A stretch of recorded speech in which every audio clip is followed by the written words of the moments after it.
Hola, buenos días para todos. Les pedimos por favor ir tomando sus posiciones. Dentro de pocos minutos daremos inicio a este gran evento. Muchas gracias.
pedimos, por favor, ir tomando sus asientos. Ya vamos a dar inicio en 5 minutos.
Gracias por su atención. Por favor, invitamos a los asistentes a poner en modo silencio sus teléfonos celulares o cualquier otro tipo de comunicación que pueda interferir con el normal desarrollo del evento. Invitamos a todos. Good morning. We would like to invite everyone to take their seats and to set their cell phones in the silence mode or vibration.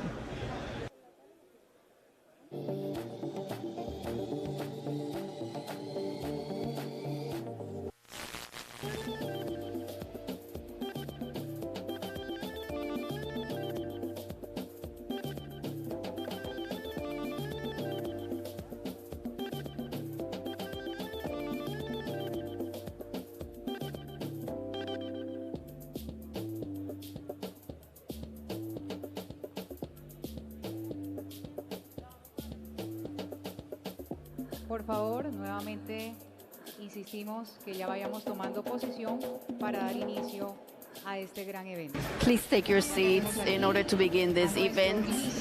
The Minister of Mines and Energy, Diego Mesa, and other guests are here.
Señores, en un minuto vamos a empezar el evento. Por favor, tomen asiento.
Señoras y señores, Ladies and gentlemen, good morning.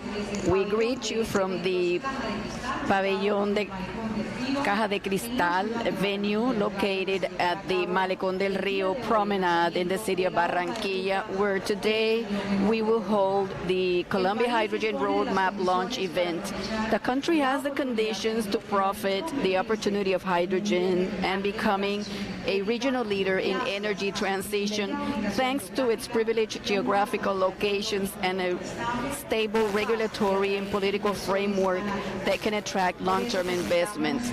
For this reason, we'd like to present the Colombia Hydrogen Roadmap. We would like to invite all attendees to sit down. We're transmitting this event through all our digital platforms. We would like to greet the Minister of Mines and Energy, Diego Mesa Puyo, the Mayor of Barranquilla, Jaime Pumarejo, national and international guests from the different companies that will participate in the main panels. We would also like to greet the honorable congressmen, the mayors from the different regions, ministers of the cabinet, senior officials of the Colombian government, journalists, and other attendees present here today. We would also like to greet the people who are following this event via streaming through the different digital platforms from the President's Office and the Ministry of Mines and Energy. We would like to invite you to use the hashtag Hidrógeno para la Transición in order to connect to the conversation.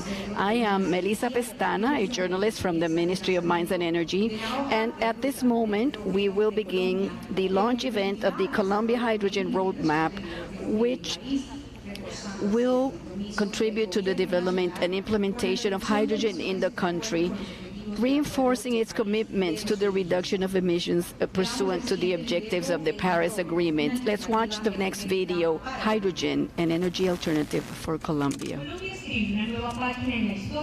Colombia is writing a new page in the history of its country's energy mix. With this roadmap, the country is advancing towards achieving net zero by 2050. Hydrogen is the first chemical element in the periodic table, and it is also the most abundant, simple, and light when it reacts with oxygen. It generates clean energy and unaccountable opportunities for our country. In addition, it does not emit greenhouse effect gases in its final use. Prácticamente ningún otro contaminante. El hidrógeno se encuentra siempre unido a otros compuestos químicos como el agua o combustibles fósiles como el gas. Actualmente una de las alternativas más prometedoras para obtener este hidrógeno es con ayuda de fuentes renovables. Por eso, el hidrógeno permitirá acelerar aún más la expansión de proyectos solares y eólicos en el país. Y al producirlo a partir de combustibles fósiles o minerales como el carbón, las tecnologías de captura y almacenamiento de carbono convierten al hidrógeno en una gran alternativa para seguir avanzando en la descarbonización y la sostenibilidad del sector minero energético. Con esta hoja de ruta, Colombia tiene en sus manos una nueva alternativa para seguir diversificando sus fuentes de generación de energía, cumplir sus metas en movilidad sostenible e impulsar la reactivación sostenible del país y sus regiones. En Colombia, el momento del hidrógeno es ahora. The moment of hydrogen is now. To learn more about this roadmap of hydrogen in Colombia, let's welcome the Minister of Mines and Energy, Diego Mesa Puyo.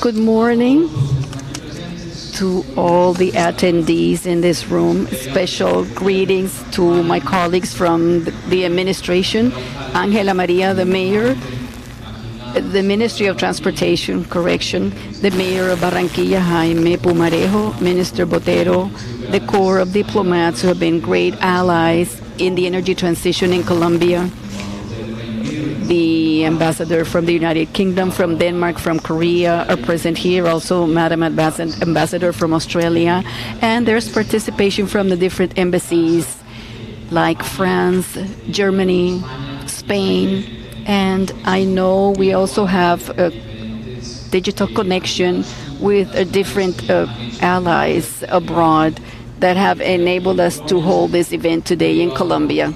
The private sector and also representatives from the 3 subsectors of the ministry.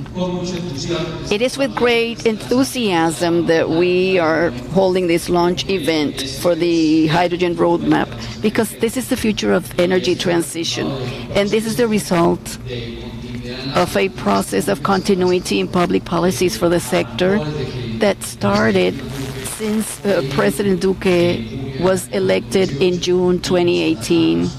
And we established as one of the main public policies for the sector was to do a transition, an energy transition, without ignoring the traditional sectors. And I believe that today with this roadmap of hydrogen, we will be unifying both the energy sector as well as the hydrocarbon and mining sectors. So this brings together all 3 sectors. In my greetings, I forgot to mention IDB, Inter-American Development Bank. I see Ignacio Cornasoli, who also financed with the United Kingdom, have sponsored this and provided resources for this. My presentation is going to be very quick, the hydrogen roadmap, but I also need to give you some context in the process we've made, the progress we've made in the energy transition, which allows us to talk about hydrogen today, because this is not a subject that we just started talking about overnight, but it's something that's encompassed public policy, private investment, public investment to leverage what we've been doing during these 3 years. So I'm going to start with a recount, and I will conclude by presenting this roadmap and what are the following steps in order to materialize this new economy of hydrogen in the short and midterm. When this administration started, and at that time the minister was Maria Fernanda Suarez and I was the deputy minister, we defined a very clear strategy for the transition. It was always our goal to encompass 3 main pillars. First of all, we wanted an energy sector that was more efficient and more competitive. And this meant bringing new sources of energy, the arrival of new agents to participate in the sector, to have a more resilient system, and always thinking on competitiveness for the private and the industrial sectors, more specifically. There was also a need to use the transition to leverage the closing of energy gaps, because despite the wealth that Colombia has in terms of energy, we still have a large percentage of population requiring access to electric power, especially in the most remote areas of the country. And thirdly, something that is transversal, and not only to the sector, but also to all the sectors of Colombia's economy, and in which President Duque has been a leader internationally. We also wanted a more environmentally friendly sector that was also a leader in the fight against climate change, especially now that we've assumed larger commitments in terms of reduction of CO2 emission, with the declaration by the president in December last year of raising the goal from 20% to 51%. So this was the route, and it was very clear. And when looking at the potential in natural resources and renewables, we saw that in renewables we're only exploiting one of them, which was water. And there was a large potential in wind and solar that was not being exploited, but that was there and required having good public policies in order to make them a reality. And we were also aware of this wealth in the natural, non-renewable resources that have been one of the pillars of the macroeconomic stability of Colombia. And here I'm talking about hydrocarbons and mining. And it was our task to devise a regulatory framework, fiscal, that was also fiscal, that was attractive in order to exploit unconventional renewable resources. And we began working on this in the National Development Plan. There was a law 1715 that had been devised in 2014, and the idea was to build upon what was built, but improving on this and doing better calibration of the incentives that existed in order to truly leverage private investments, because this was not happening in terms of the unconventional renewable energies. This was complemented with the measures that we included in the law of growth, which focused on capital-intensive use industries.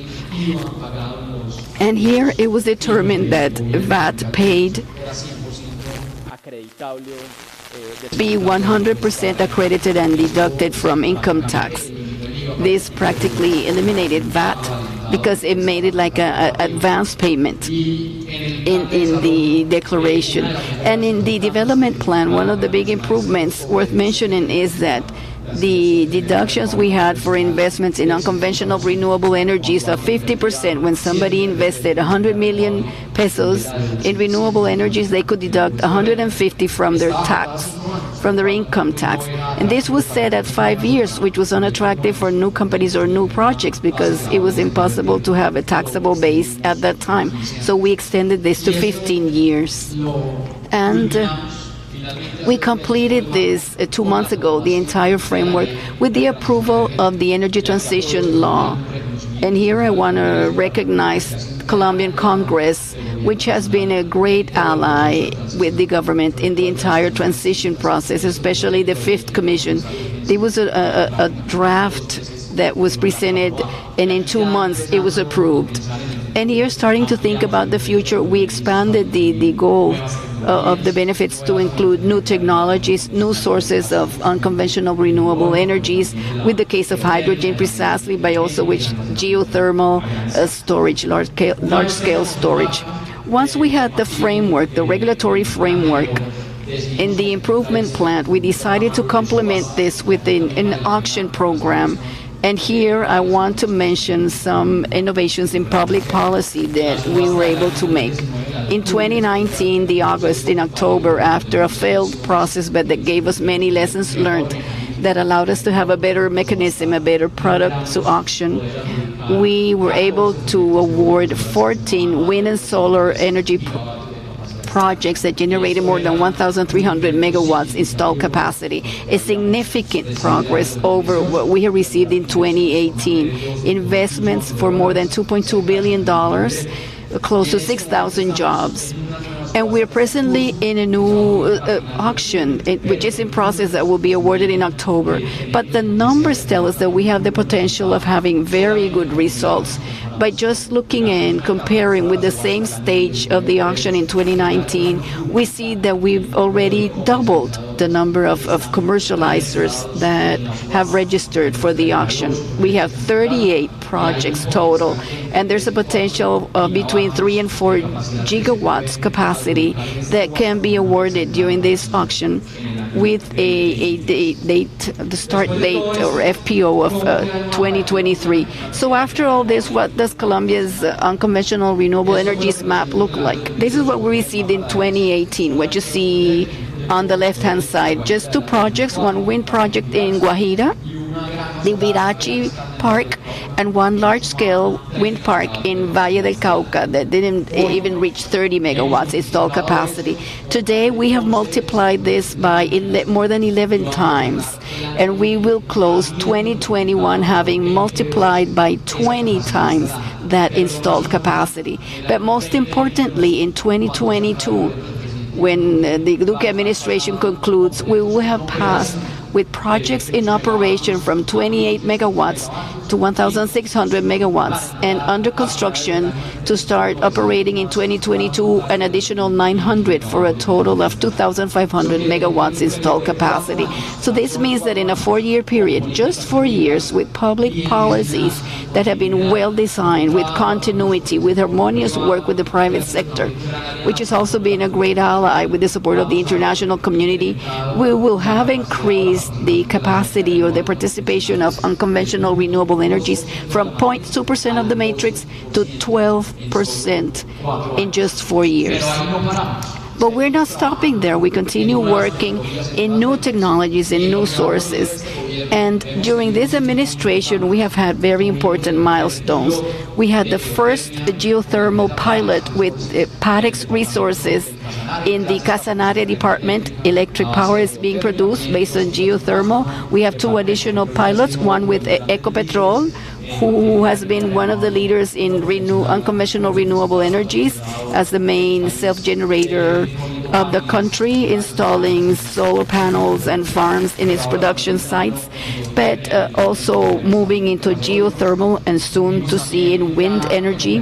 We also saw the commissioning of the first forest biomass in the Vichada department to guarantee energy self-sufficiency of the Puerto Carreño municipality.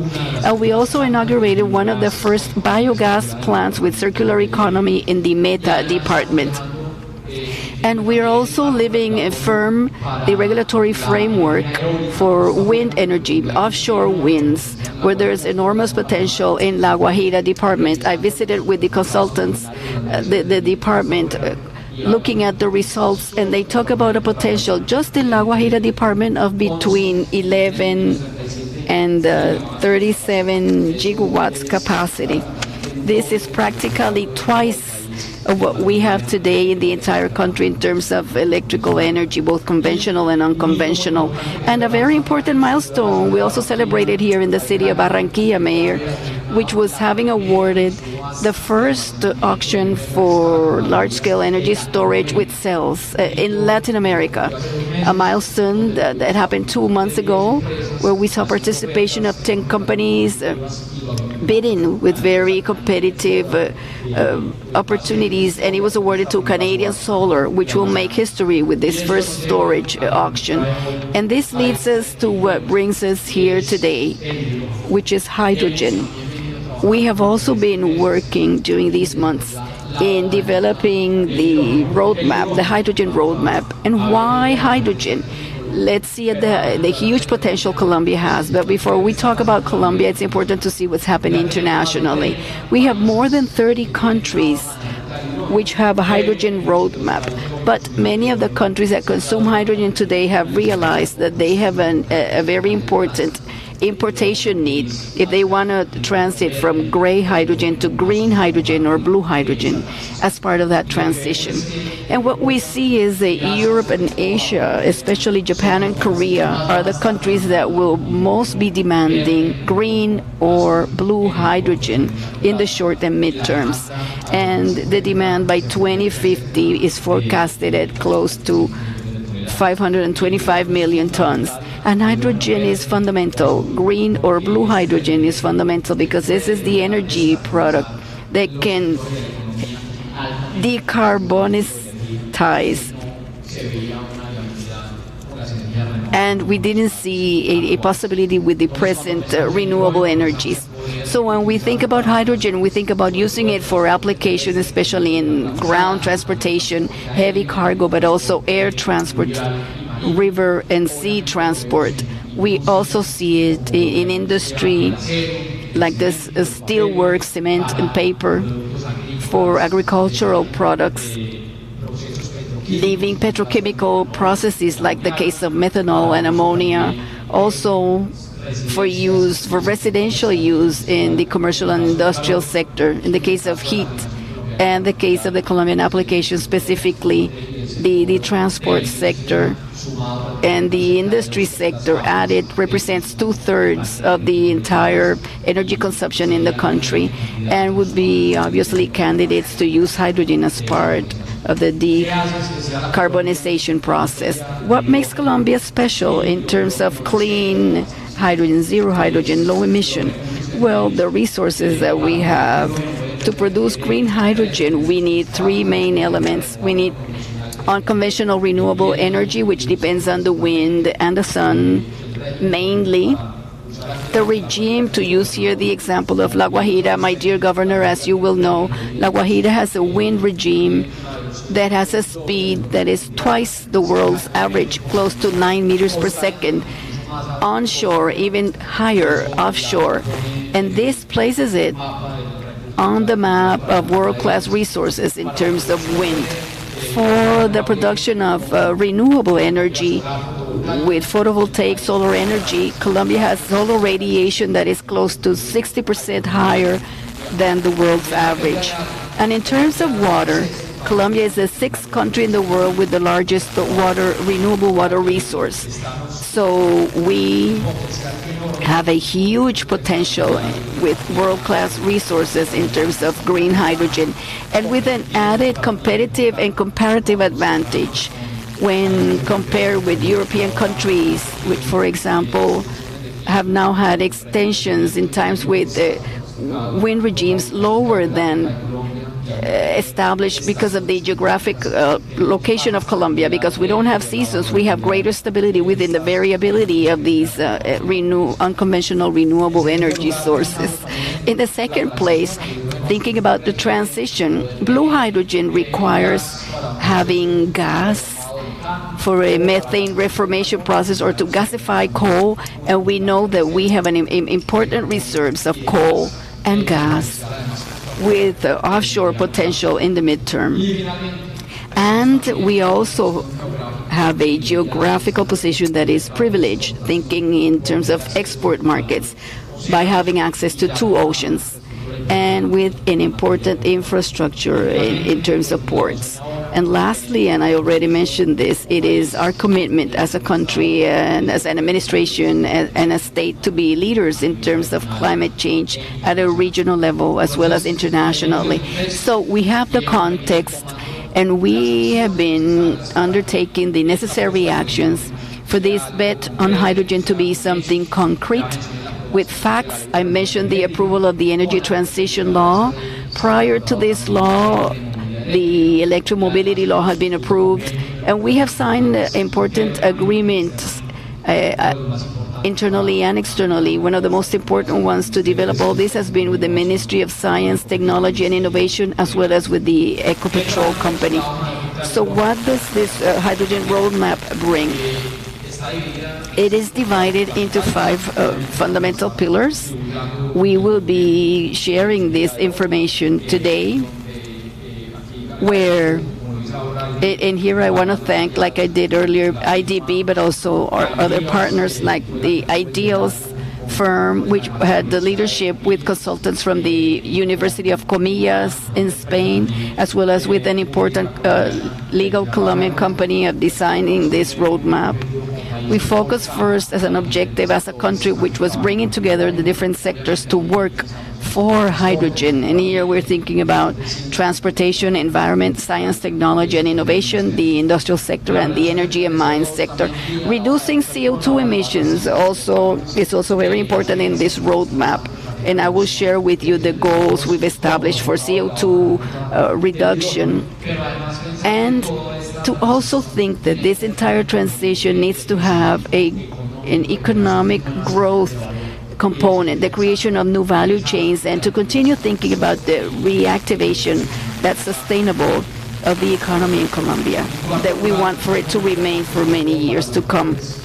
Fourthly, especially for those sectors where there's a production of coal that coincides with the 2 departments with greater unconventional renewable energies, to be able to do a transition that is not only fair, but is well managed, and for there to be important job offers for their inhabitants and the local communities in the area of influence of these regions. So with these 5 pillars in our roadmap, we use the methodology and an approach that focused mainly on evaluating per region, and I will show you the division of the regions in Colombia in terms of hydrogen, to analyze the competitiveness of green hydrogen and blue hydrogen. We did a very rigorous calculation of the internal demands of H2, and I will also show you these applications that we see both in the short and the medium range. We did an analysis of enablers, both regulatory and as well as public policies. And lastly, we concluded with some guidelines for the development of pilot projects, because the future of hydrogen is now, and we want this administration to leave with at least 3 pilot projects in operation. This is the map over time of the different regions we have identified for Colombia. The numbers you see here is the leveled cost of hydrogen in dollars per kilogram. What we see is that by 2030, in the region denominated the Caribe Norte or North Caribbean, which covers the La Guajira, part of Magdalena, Atlántico, and the Cesar departments, we can expect the price of $1.7 per kilogram of green hydrogen, a very highly competitive price internationally with what we're seeing today. Blue hydrogen could be around $2.4 per kilogram. But when we look towards 2050 with the technological evolution, we're seeing levels close to $8 per kilogram, which is what is expected to make a green hydrogen an energy product that is highly competitive from an economic standpoint. And we will surely touch upon this during one of the two panels we'll have later today. But as the evolutions occur, there's two basic variables for green hydrogen, especially to be competitive. One is the price of the unconventional renewable energy, which had been falling drastically worldwide. Secondly, the price or the cost of technologies required, the electrolyzers, the CCS, thinking of blue hydrogen, and the third, which I believe is the most important, not directly related to green hydrogen, but with its competitors, which is the price of coal. These three variables will be fundamental as we advance on this, and they will also be part, especially the third item, in the discussions we will have in COP26 next year. Thinking now on the applications in the short, medium, and long term in Colombia, we see by 2050 a demand of close to 1,850 kilotons of hydrogen in the country. In the very short term, we see that the most natural sector to begin rechanging gray hydrogen to green or blue is the fuel refining, obviously led by Ecopetrol at its Barranca and Cartagena refineries. We also see in the short term a very high potential in transportation, both public transportation as well as private transport. And as we evolve, we also see the sector, the fertilizing sector, or fertilizers sector. In the midterm, we will position as the technology advances, we see the transportation of hydrogen in an export process, transportation for export, and then later on sea transport and air transport. So what are these goals? We need to put some figures and specific numbers to this roadmap in order to have significant milestones by 2030. What we see with this roadmap is that in terms of green hydrogen, we are expecting to have in production between 1 and 3 gigawatts of electrolysis capacity, which also supposes 1.5 to 4 gigawatts of installed capacity of sources of unconventional renewable energies. With this, we see the price of hydrogen by 1.7 US dollars by 2030. In the case of blue hydrogen, we see the possibility of producing 50 kilotons of hydrogen, blue hydrogen by 2030, with a slightly elevated price of close to $2.4 per kilogram, but still competitive. And as I discussed this with the Minister of Trade and Energy, Kwasi Kwan from Germany, who said they had similar goals in terms of blue hydrogen to use the resources of the North Sea. And in terms of demand, we see that we will have between 1,500 and 2,000 light vehicles with fuel cells. The Minister of Transportation is here, and she will be telling us about this shortly, of what they have been doing in terms of light and heavy vehicles. We are foreseeing between 1,000 and 1,500 vehicles, heavy vehicles. And in terms of public policies, we see a rechange in the use of hydrogen presently to low and zero emission hydrogens. What does this mean in terms of investment, employment, and environmental impact? Well, first, that if we are able to roll out this roadmap as established, we would have investments between 2,500 and 5.5 billion US dollars, and the possibility of generating between 7,000 and 15,000 jobs, well-paid jobs during the decade 2030. And we would also see an addition in a reduction of CO2 emissions by 2030, 2.5 to 3 m-ton CO2s. In addition to those contemplated already in the program of the Ministry of the Environment for the entire country of 51% reduction by 2030. And as a context here, the mining and energy sector has a goal of 11.2 million tons reduction by 2030. So we will be talking of about close to 20% additional reduction to that goal that's already established. And this, of course, will allow the mining and energy sector to position itself as a leader in the fight against climate change. As you all know, we have an integral plan for climate change that was pioneered at a ministerial level, and this would also allow us with the refining sector and with the transportation sector now to think about decarbonization gradually of these sectors. For fundamental access for this that we're proposing here, one, as I already mentioned, to have the juridical and regulatory enablers. We already have the energy transition law, the electrical mobility law, but we need to establish a series of important regulations, especially in the production chain, transportation, consumption of hydrogen. We need to clearly define a system of guarantees of origin and certification to ensure that the hydrogen produced is zero or low emission hydrogen. Technical regulations also.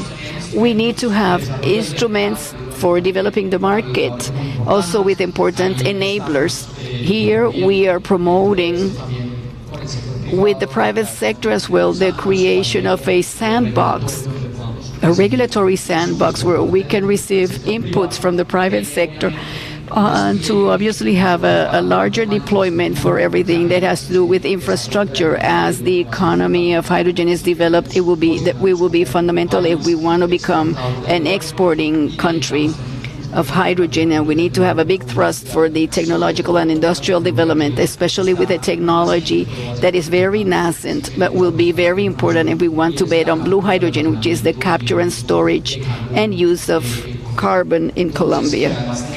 And it has to be included within the energy production law in order to access the tax benefits.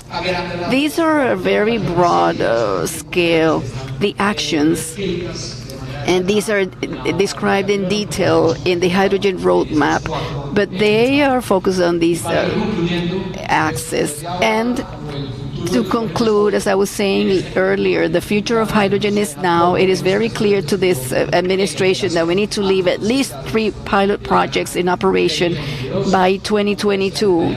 As I was saying in the mid-range, Mr. Felipe, we hope we can count on the first pilot at one of the refineries of our Colombian energy company, Ecopetrol, as President Duque calls it. And we see as well 2 projects in terms of transportation that could be in operation by 2022. But additionally, we have 13 pilot projects that are additionally being assessed and contemplated on this roadmap for the short term. Industrial use, transportation, mixed uses, industry and transportation, and eventually thinking as well, and here we have representatives from the Bogotá TGI company of thinking of blending hydrogen and natural gas for the transportation of gas, as we do today, ethanol with gasoline and biodiesel with biodiesel. And finally, one project for producing blue hydrogen with capture and storage, geological capture and storage, because we have natural storage in our country where we have wells, oil wells or mines that have concluded their useful life and conserve as this. So we will continue working. I think we're going to have very important partners here with the German government, for instance. We have been working hand in hand to see how we can leverage their experience they have in terms of regulation. The British country who has also been a partner, the Australian ambassador, who has also worked with us to see how we can hold memorandums of understanding with Australian companies to work on this. With Korea, in a recent trip, a very repeated topic was using hydrogen for transportation, especially with Korean companies who are interested in the Colombian market. And thus I could continue with many other examples of the many countries who are present here at this launching event. With this, I want to conclude. I think that hydrogen is the future of Colombia. And we need to work hand in hand all together in order to achieve it. Thank you very much.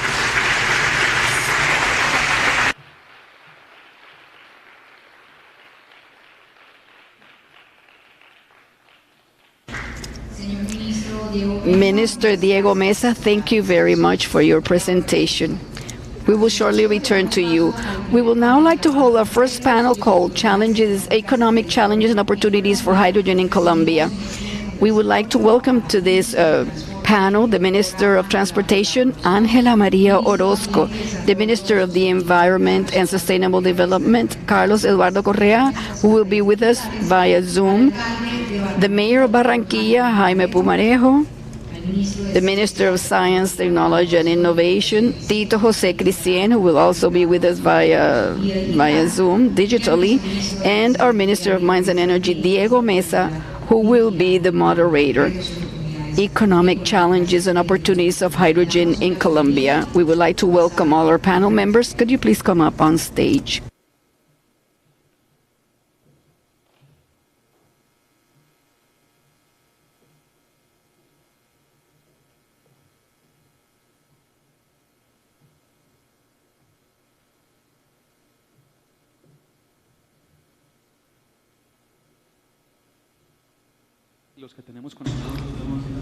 Those who are connected will see on the screen. Yes.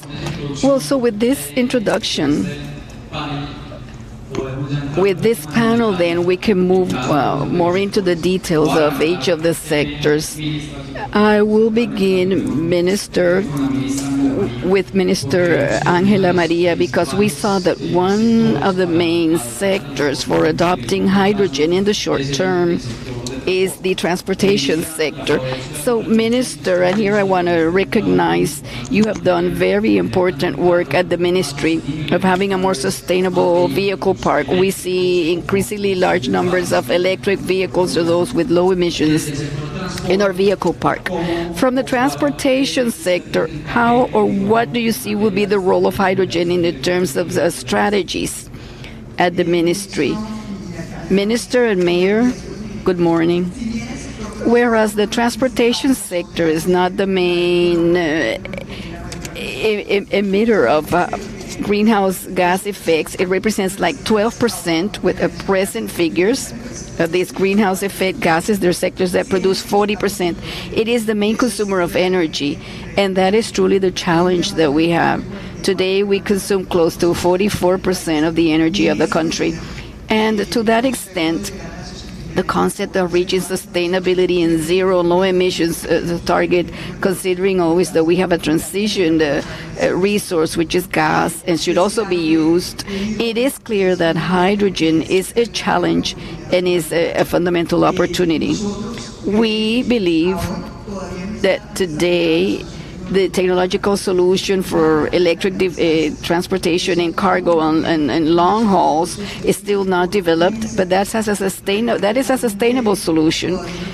It is not possible to visit all of Colombia with this, but hydrogen has that opportunity for our country. It has the opportunity of being the resource for cargo transport, for long-haul transport in cargo, and also intermunicipal passengers. You know that in Colombia, intermunicipal transportation has the highest number of trips, more than air transportation, derived from the geographical fractioning of our country, as well as the costs of air transport.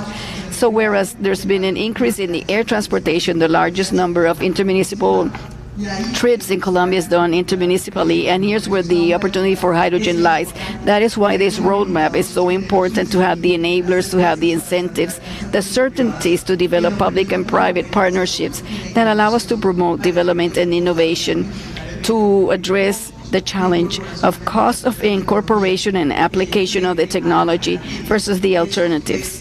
That is the largest challenge. And obviously having the infrastructure capacity throughout the country, of having the providers with the infrastructure for providing the raw material. There's challenges in the different sectors, but what's important here is that this is the sector with the greatest opportunities, especially for what today is not seen as a short-term solution for cargo and long haul.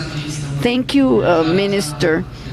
That's a very clear explanation and analysis of the transportation sector. Of course, it is fundamental in order to reach the decarbonization goals. Mayor, I was asked why we were in Barranquilla. I believe Barranquilla, in addition to being one of the cities that's most aligned in terms of energy transition with the Colombian government, we also share something very important, which is continuity in public policies. And with this context and thinking in how we need to bring the production of hydrogen, but also bringing it to the consumer centers with a dedicated infrastructure, how do you see from Barranquilla that we can achieve this goal of bringing together the production centers in the Caribbean with the consumer centers in terms of infrastructure and city? You, with the experience you have in the development you have achieved here in the city in the recent years. Well, Minister, for answering your question, I would like to recognize that in Colombia we face many challenges, and we always tend to look at our issues, our challenges, and just focus on these. But this is a moment for saying this is working out real well. This means the government has succeeded in its energy policy. Colombia has established a roadmap that very few countries can say they have. When I was 12, 14 years old, the Minister of Mines at the time dedicated itself to see how to recover electrical continuity, to have power 24 hours a day. A large part of my childhood, I saw like 6 of 8 hours we didn't have any power. And for a long period of time, or of our lives, I've also witnessed the development of robust energy sector, the birth of 2 large thermoelectrical companies that are located in Barranquilla and provide support, not only primary generation, but support to a robust grid that is mainly based on wind. That was a very big success of the country some years ago. And our sister city, Aberdeen, from the United Kingdom, told us Colombia has a challenge of showing the world that a developing nation can have or can do an energy transition. And it has, using a phrase I want to steal, change into action. A number of persons and world leaders, they believe that the change is not the energy transition. We were also told there's 2 things you have to do simultaneously. You have to profit the large potential of unconventionals and offshore that you've discovered while using them to accelerate your energy transition, and to see Ecopetrol being the leader in this transition, and cities like us providing the regulatory framework, the accompanying and being partners in the investment as we're doing for the legal, for the formal to be the norm. Because you well know, and the majority know, that what's not measured cannot be corrected. What is not invested on can dwell into the unlawfulness. So if we have clear regulatory the framework, and what we are going to have is an energy sector in transition, but being well done. What is our challenge? Illegality, and this happens when there's no clear regulatory frameworks, or when there's no private investments, when there's improvisation. So in Barranquilla, the first thing we want to do is, Minister, we are the partners of the government for this to happen.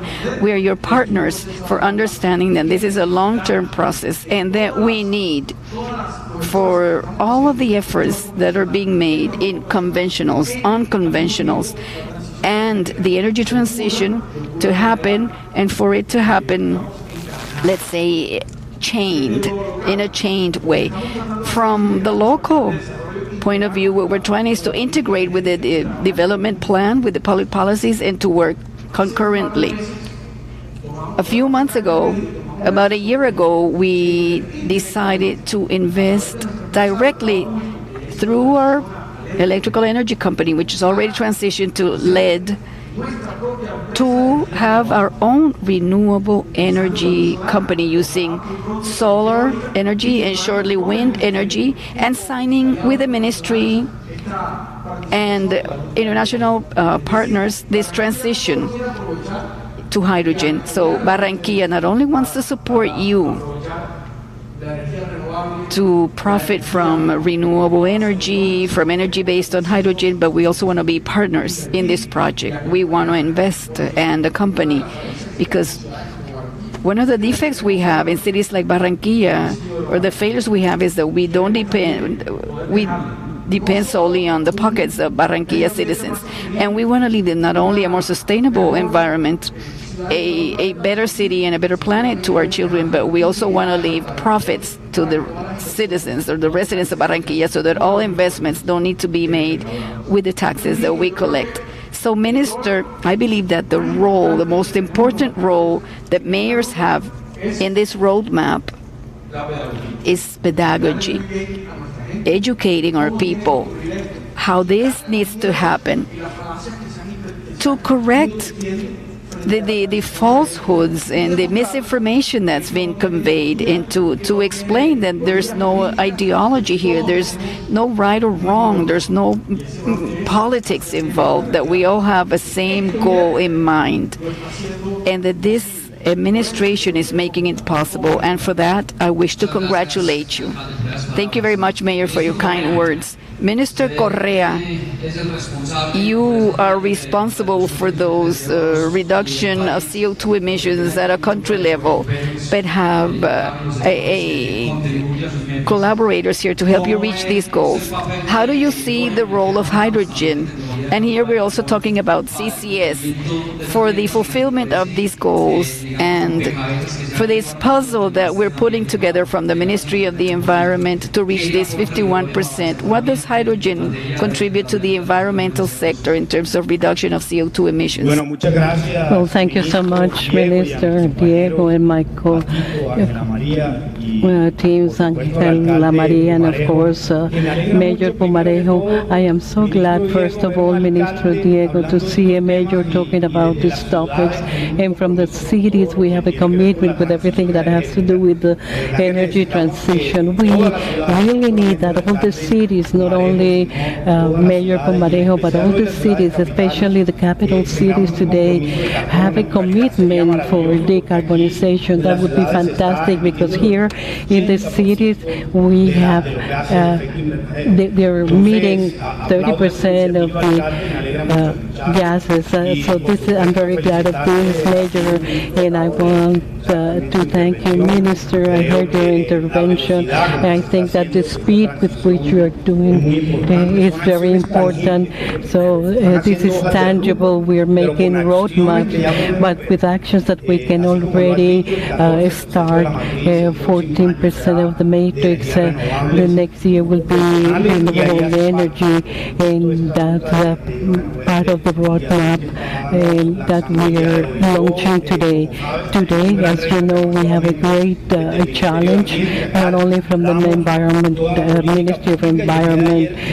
Yesterday we presented the law of climate action, where we signed a ministers. So we have to recognize that the President Duque government is working not only in one sector.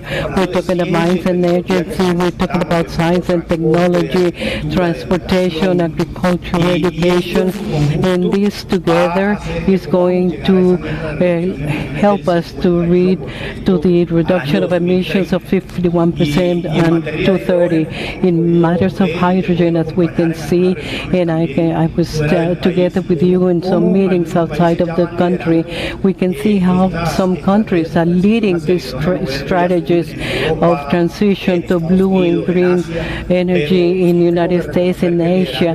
But we have to recognize that the leadership in Colombia in matters of energy is very important. It's recognized on the world level. We have some points here, and with the green hydrogen is the abundance, the wealth that we have, and we have it. We have to recognize that we have it. Third is the NC that we have made articulated in the different sectors. We have been able to identify those measures of the 195 actions that we have. We can, with only 7, we would reduce up to 5.5 billions of tons. You mentioned in your intervention that around 3.2 and up to 3.5 as we can advance in other sectors. Here, the participation of the Ministry of Transportation is very important, as she mentioned before, and it is very important because the emissions, practically 80% of the emissions are generated from the industry and transportation. So this is a great challenge. You also mentioned that transportation, long-distance transportation, air transportation, maritime transportation is very important. So we have a good point. These new technologies are going to allow us to reduce emissions in a considerable manner. You mentioned that you have the goal of reducing 11% of emissions. I also talked with Minister Diego that this could be larger, but as these technologies advance rapidly, as we're doing with the hydrogen roadmap, we can be able to do it more quicker. What we need here is a commitment not only from the government, from each of the sectors, but also from the private sector. We need the commitment of the territorial industries. If we all work in this objective, we're going to reach the goal much quicker. We also a goal, Diego, and all the attendants, that is to reduce 40% of the black carbon that is recognized as the soot that is present in all the cities, and that's why it's so important the participation of all the majors in all this.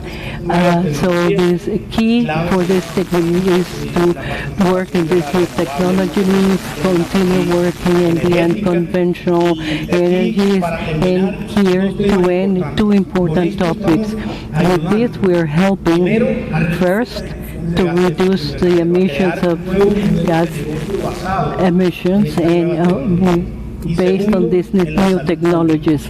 And second, in public health, more than 15,000 deaths are associated to the quality of the air, and we can also impact in the health of the citizens with a better quality of the air. So we're talking that this has an impact in the care of the environment, in the reduction of emissions, but also in public health. So I applaud the initiation of this roadmap, and we're committed from all the sectors. Now we have a challenge in the Ministry of Environment is that through public policies have a framework, a regulatory framework that allows us to implement all these actions, even if there's also already a law. We have to continue advancing from the ministry to issue this framework as soon as possible so that we can work on this. Thank you so much, Minister, and congratulations for the law yesterday that is going to be so basic to be able to comply with the objectives that the country, and President Duque has Minister Tito Cristian here in this roadmap. All the time we're talking about science, technology, innovation. We're talking about the new value chains that generate with the economy of hydrogen. From the Minister, what are the great opportunities in matters of public policies to be leveraged, the development, the science and technology, the development of this hydrogen roadmap?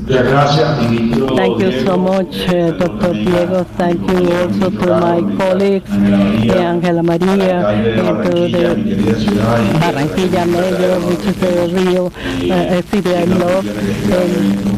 And I'm so glad you have this great event in the city of Barranquilla, talking with the people from the ministry, members of science and technology. We have a plan, a roadmap to develop a sector like this of the green hydrogen.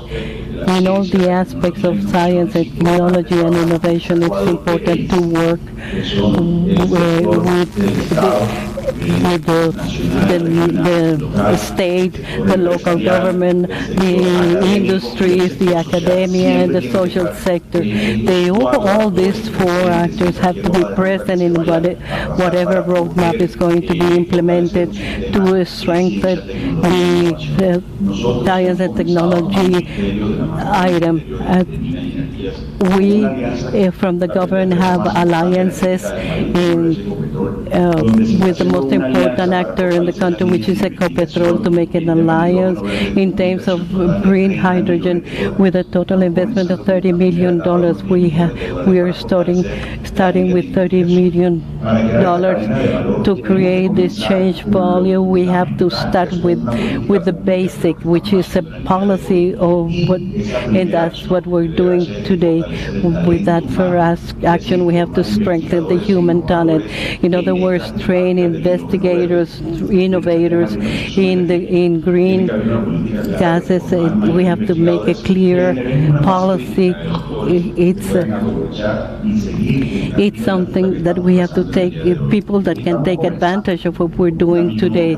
We have a challenge that it's in the 8 focus that were established in the topics of energy. We have a great challenge as a country. Many of we're talking about 22% that we're talking about. There's inefficiencies in all these processes, and we need to work hand in hand in order to be more efficient in terms of energy. And here we have a very big opportunity. We know there's an installed capacity in the city of Medellin. We have Universidad de Antioquia, Nacional University in Antioquia, and Bolivariana University with big developments in this, especially with green hydrogen. It's important that we work with them hand in hand. If we want to integrate a value chain, the main thing is to have the human talent to build laboratories and to have resources to strengthen the research lines. We know that the incorporation of hydrogen into the country's energy matrix implies a strengthening of the technological chain.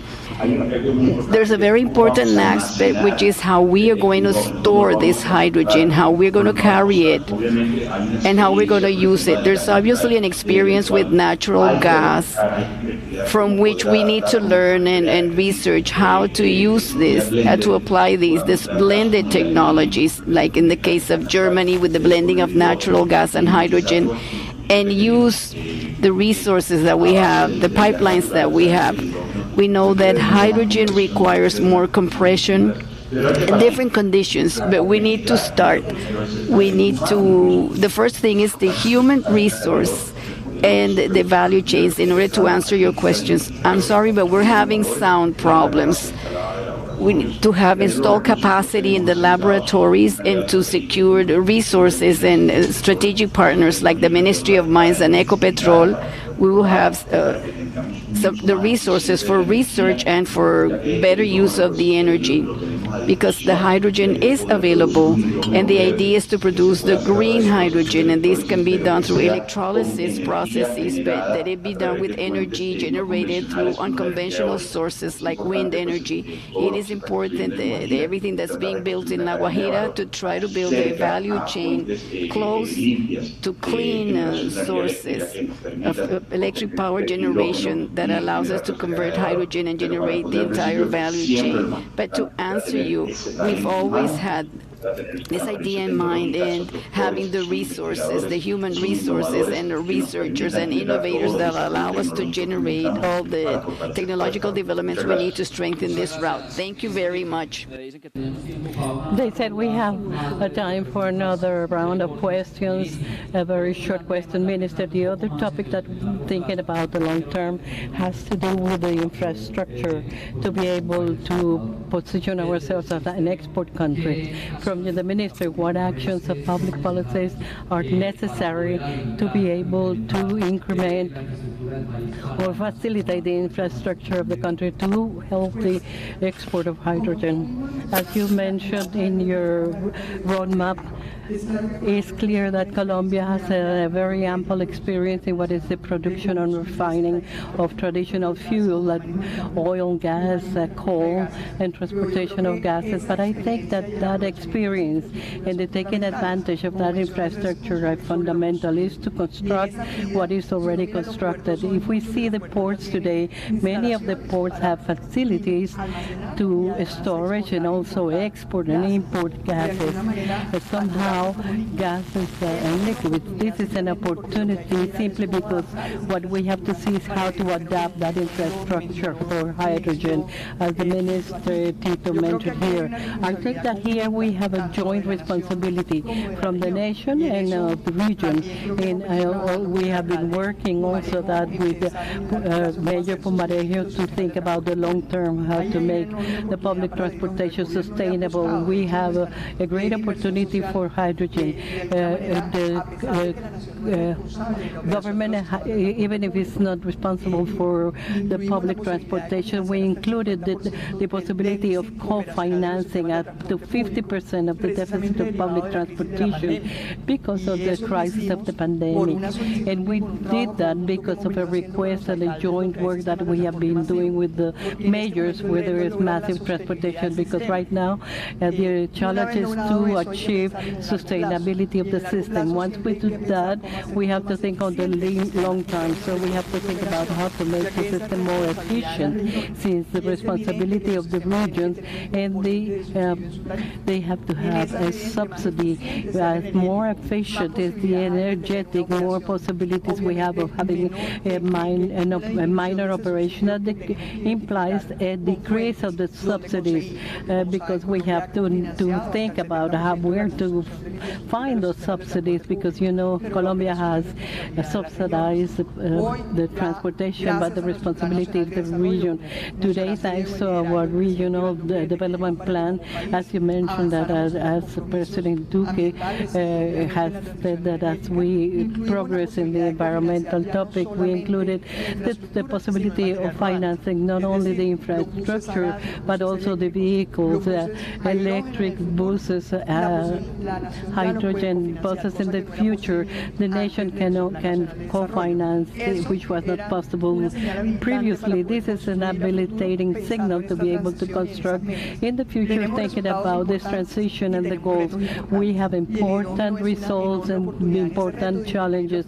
Hydrogen is a very important challenge to be able to work on the long term to help the transportation in the cities. Thank you, Minister, for this.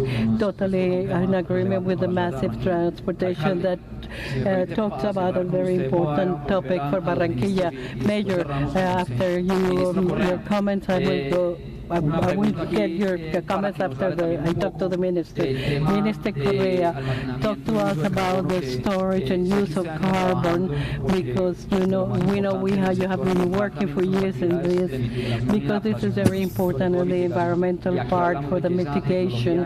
And we talk here that this technology is fundamental. What type of incentives we can think to be able to achieve this technology and have it available for the country, and to have efficient capture in the midterm. Bueno, muchas gracias, Well, ministro. thank you Creo so que es una much, pregunta muy Minister. I think importante this is porque a very venimos important question trabajando en because we have been diferentes working escenarios in different para la captura y el scenarios for the almacenamiento. capture and storage. Primero, First of all, estamos ya we a unos are días de lanzar at nuestra very estrategia de few days to E2050 launch de our Colombia Carbono strategy Neutral. of EV. En el marco de esa estrategia que hemos construido también con cada uno de los sectores, tenemos retos importantes al año 2050.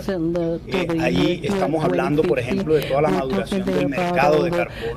En Glasgow, en el mes de noviembre, en la COP26 estaremos lanzando nuestro mercado voluntario de carbono, toda la plataforma tecnológica para poder transar, para poder comercializar voluntariamente. En aproximadamente un año tendremos el mercado regulado, que es el de cupos transables entre empresas, que va a ayudar muchísimo a incentivar la captura y el almacenamiento de carbono. Y con base en esto vamos a poder tener diferentes incentivos económicos, porque aquí se está creando primero un mercado y un modelo financiero. Un modelo financiero, un mercado nuevo que va a ayudar a reducir las emisiones de gases de efecto invernadero. Por ejemplo, en el sector minero-energético hay unos grandes retos en materia tecnológica para poder hacer captura y sobre todo almacenamiento. Se estima por las investigaciones que están haciendo, de hecho, la Universidad Nacional de Ecopetrol, que el 15% de las emisiones que están generándose desde el sector de energía y de procesos industriales podría ser capturada y almacenada a través de estas nuevas tecnologías. Entonces, eso es una cifra y un impacto bastante importante en las emisiones de cada uno de los sectores, pero por supuesto de estos dos sectores en especial, energía y el sector industrial. Y aquí lo más importante, Diego, también es que todos nuestros sectores, desde agricultura, desde transporte, desde Minas y Energía, podamos alinear cada una de esas acciones hacia estas nuevas tecnologías. Quiero decirles que por primera vez en la historia se aprobaron regalías de ciencia y tecnología para el sector ambiental, que hemos estado trabajando con el ministro Tito precisamente para que las universidades, y aprovecho para hacerles una invitación a toda la academia que está aquí el día de hoy, se alineen a estos objetivos de carbono neutralidad, que hoy hemos hecho abierto ya una convocatoria de casi 240.000 millones de pesos de ciencia y tecnología exclusivamente para el sector ambiental, y que lo que queremos es que todos los proyectos vengan enfocados hacia esas metas de la carbono neutralidad del país. Y aquí hay una gran oportunidad con el ministro de Minas y Energía, con Diego, para estructurar proyectos que vayan enfocados hacia estas nuevas tecnologías de captura y almacenamiento.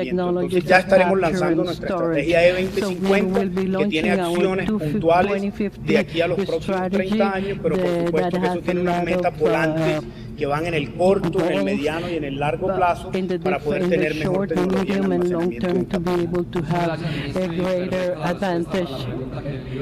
in storage. This goes to the question I'm making to Minister Tito. We have to finish the panel in 5 minutes, 10 minutes.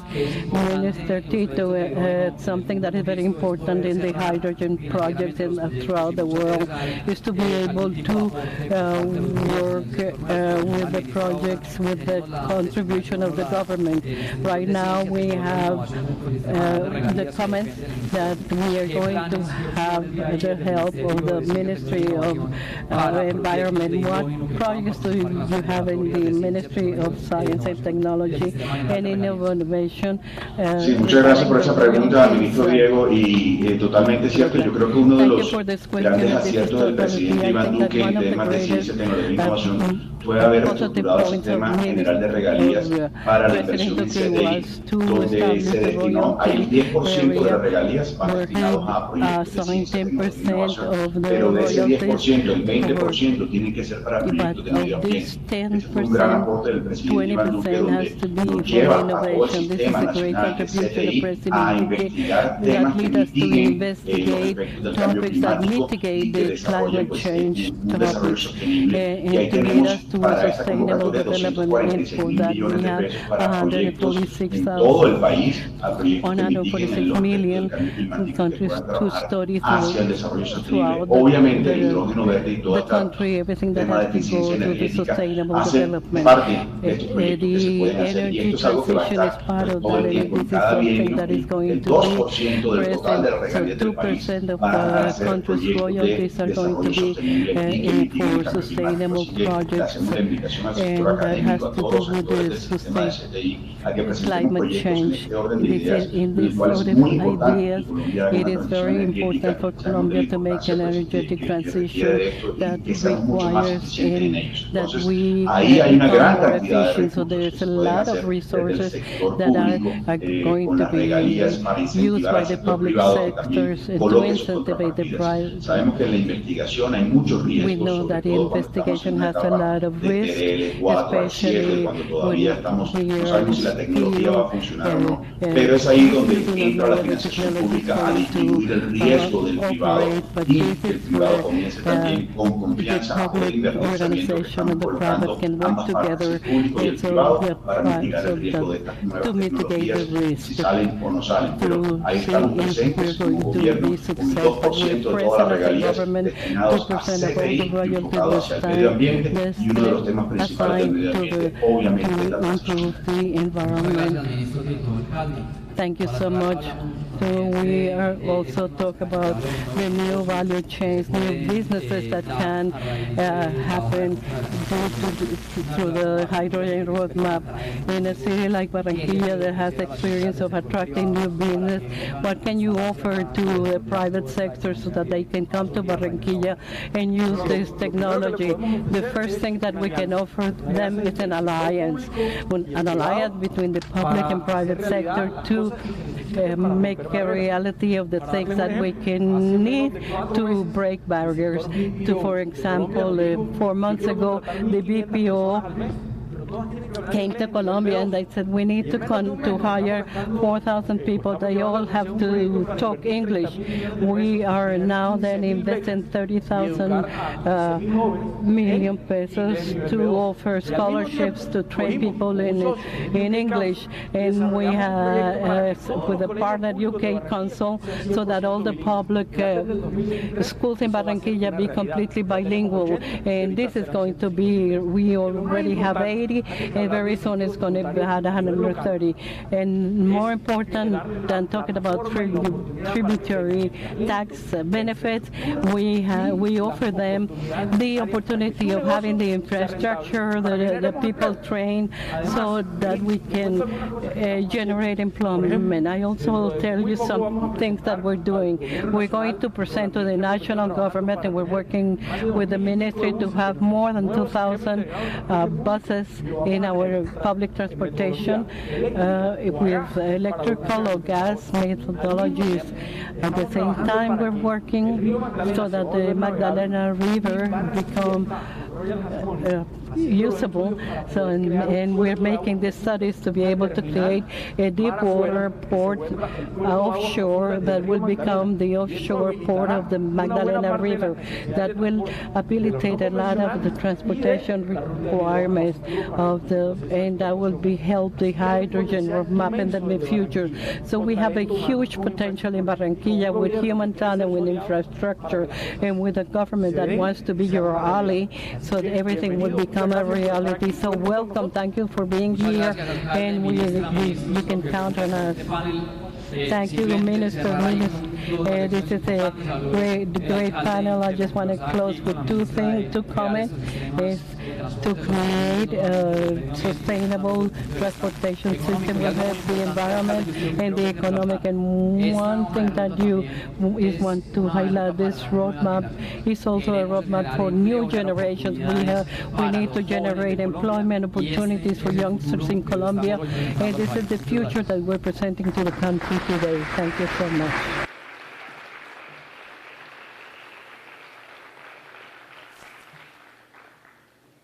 Muchas gracias, Ministro Diego Thank you Mesa, y a very todos los much, invitados de Minister este Diego primer panel, Mesa, retos and y all oportunidades participants in this económicas first del panel, hidrógeno en Colombia. Challenges and A continuación, Opportunities nuestro of segundo Hydrogen panel, in El futuro Colombia. del hidrógeno en Colombia. The Recibamos second Ignacio panel is Colasoli, called The quien Future of principalmente Hydrogen realizará in una breve Colombia. introducción sobre el First, panorama regional let's del hear hidrógeno y después liderará from el Felipe panel Bayón, who will be the número dos. moderator, but he's going to El give us doctor some Ignacio remarks Ciudadano initially. Uruguayo fue nombrado representante Oh, para Ignacio Colombia Corlasoli, del correction of the 2020. Es correction. licenciado en He's the Derecho de la representative in Universidad Colombia of Católica de IDB. Louvain, He has a Ciencias degree Políticas from the por University of Economics, Louvain y in tiene Belgium in maestría economics, and he has a políticas master's de esta última in public universidad. policies from this Bienvenido, doctor university as Ignacio. well.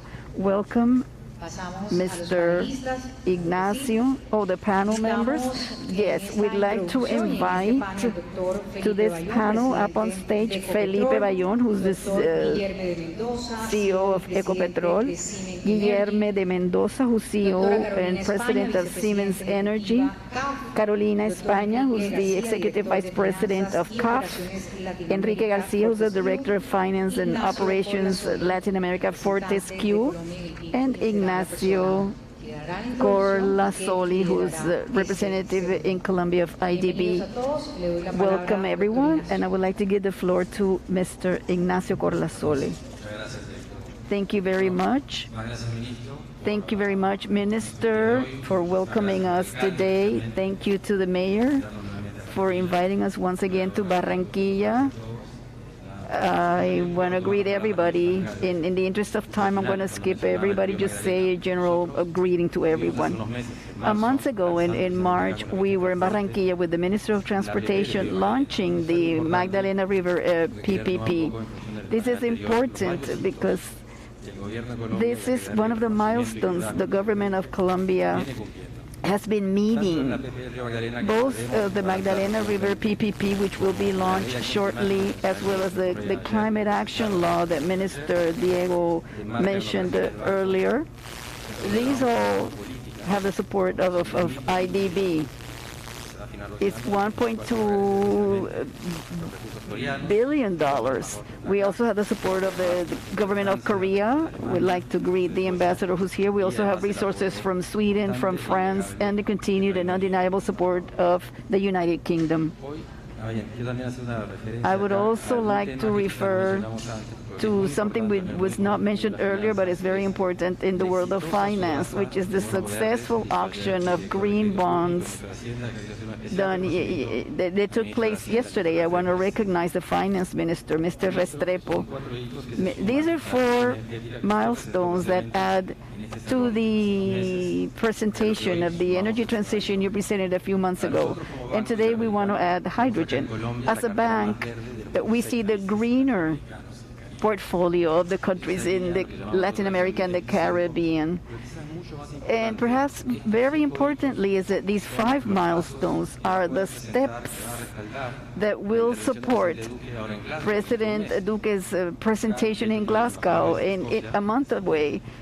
We have the ambassador here. In a month, Colombia is going to present the roadmap with many milestones already completed. And I think this is a value that goes beyond the financial aspect. Also important, from IDB, we divide the region in 3, in terms of hydrogen, more or less, and we divide the countries that already have an energy matrix based on renewables. Costa Rica, Paraguay, Uruguay, these countries export thanks to hydrogen. We have countries that import, like Trinidad, Tobago, Mexico, Argentina, Brazil.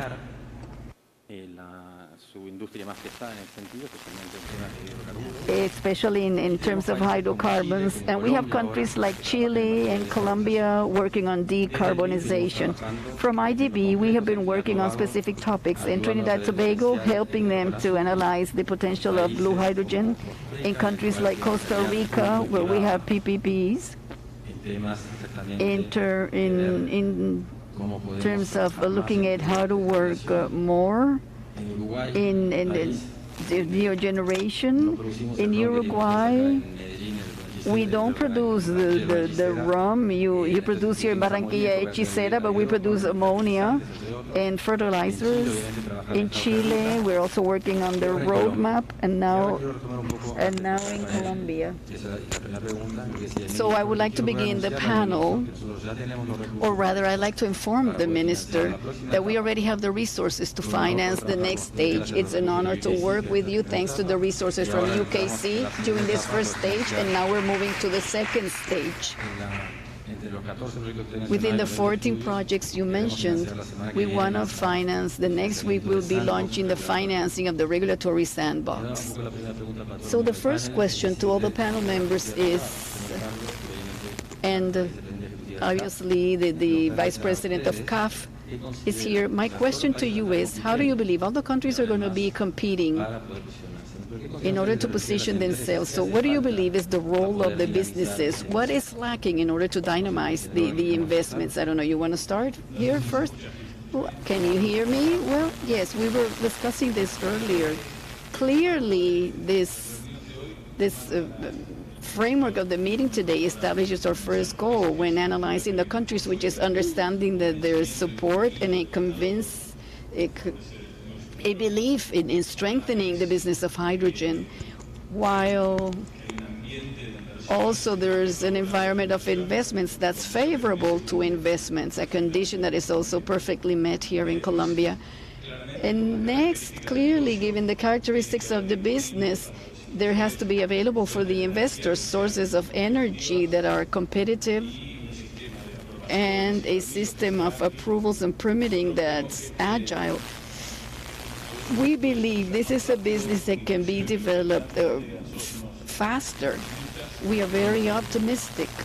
We believe that this is the last opportunity the world has now at COP26 of putting a brake on global warming.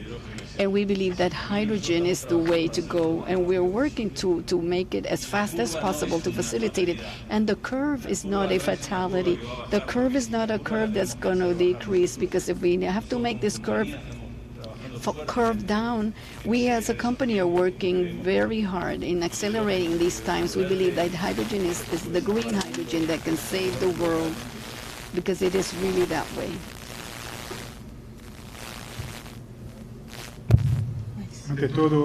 First and foremost, thank you very much, Minister, for the invitation.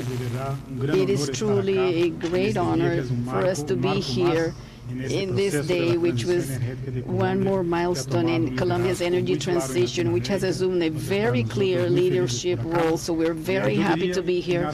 I would say, Ignacio, regarding investment, I've divided this in two parts. First, the internal demand. I think we've made very big steps, very important steps with what the minister has shown us, with the roadmap, with the energy transition law. What we need to do here is to advance in the economic signs on the side of the demand, that is to tell the investors that the investments that are going to be made here will be long-term investments. So using the same example as the minister, if we look at biofuels, it is our obligation to have a 10% blend, or I don't know exactly the percentage of the blend, but for this to guarantee long-term demand. The same thing will be needed for hydrogen, that the obligations of demand be generated so that investors can start making these investments guaranteed in the long term, that also make for projects to be financed. An investing company goes to the bank, and the bank says, well, where's your guarantee demand? If you don't have it, then we cannot finance you. So a first part in the demand, there's already an excellent platform that has been done here and advanced on this process of the regulation. On the other side, another axis is the exporting. The hunger for green hydrogen is very large. More than 3 million euros in investment have been assigned. And if we look at Germany has already committed 10 billion euros, and they want to reach 2030 with 5 gigawatts green hydrogen equivalent. And this means only 15% of the demand of Germany's demand. That is, there's another 85% that has to come from somewhere. And this is the place where we as Colombia want to be.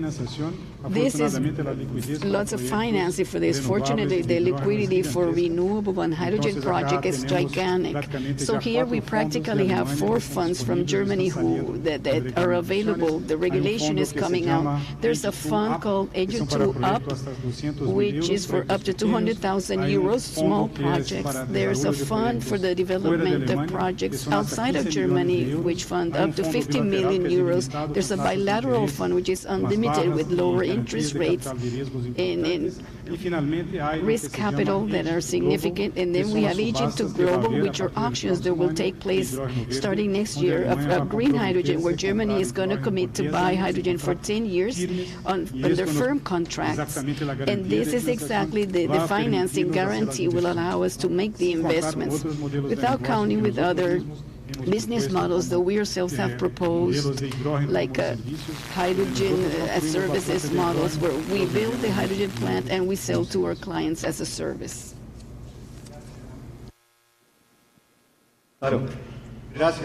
Thank you, Ignacio, and thank you much for the invitation. Congratulations, Minister, for the launch of this roadmap. From Ecopetrol's standpoint, some comments, some reflections. First is to understand that the energy transition is not just one. One needs to define the path or the route to follow, but eventually one has the opportunity of making adjustments.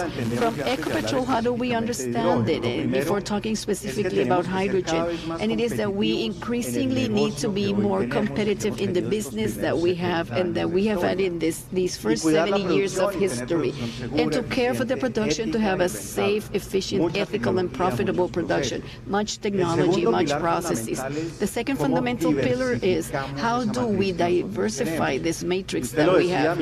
And you said it, Minister, diversification. The recent purchase of the majority of 51.4% of ISA, the largest company in transmission in the region, which allows us to have many synergies between Ecopetrol and ISA in terms of hydrogen, energy storage, and other areas, or being more gaseous, like you said, looking for the offshore. The mayor also referred precisely to the opportunities being generated in this sector, or this region of Colombia, or hydrogen, and I'll come back to hydrogen shortly. The third pillar of this transition has to do with the decarbonization. We have said that we want to have zero net emissions by 2050. Reach Scope 1 and 2 reduction zero, and Scope 3 zero emissions. And big challenge, because like the minister said, with the transportation, with the industry, with the people who use our products, reducing flare burnings, reduction of fugitive methane emissions. And there was a news shortly, and the Minister Carlos touched on it, 50 eco-reserves in the country, which among other things will allow us to compensate. And additionally, we're looking at pilots to capture carbon. And the final pillar of our energy strategy has to do with something called sustainability, and it's putting technology at the core of sustainability. Technology that can be nanotechnology for separation of water and reuse of water, or digital technology. And about that we could also talk a lot. In English, we refer to it as TESG, technology, environmental, social, and governance. To the ESG, we add technology, because we believe technology is fundamental in accelerating sustainability. Hydrogen. From a hydrogen standpoint, Ecopetrol today is the largest producer of hydrogen in the country, 99.9%. I think I'm always corrected by the teams, but we make gray hydrogen, and we have much experience in hydrogen, experience that we need to use in this transition. To look at the blue, which we technically already make at the Barranca refinery, and for the industry in general, and green hydrogen. And in this sense, Minister, will first very much align with the framework you showed us. You talked about 3 pilots. I want to tell you, at Ecopetrol we have 18 projects that we're analyzing. Among these, one first pilot, which is or consists of bringing a small electrolyzer initially to the Cartagena refinery, but to start learning about about the topic, the industrial aspect that has to do with adding hydrogen production capacity and replacing hydrogen capacity. We even need to think that the gas we take out from these reformers and we don't use for producing hydrogen can be gas that can go to the social gas programs. And we're generating more opportunities in terms of transition. And we're also analyzing two additional pilots for the Barranca and Cartagena refineries, investments of $200 to $300 million. And these are decisions that can be taken very quickly. And in this sense, and Ignacio asked me, well, what do you need? The minister said the regulatory sandbox is fundamental so that as we make the investments, and I'm ahead of your question, we can be sure about the uncertainties of these investments. And with this, I'll close. In industrial use for hydrogen, mobility, and we're also looking at mobility pilots, light and heavy, thermal use, which is blending with gas, and the fourth line is potential exports from Colombia.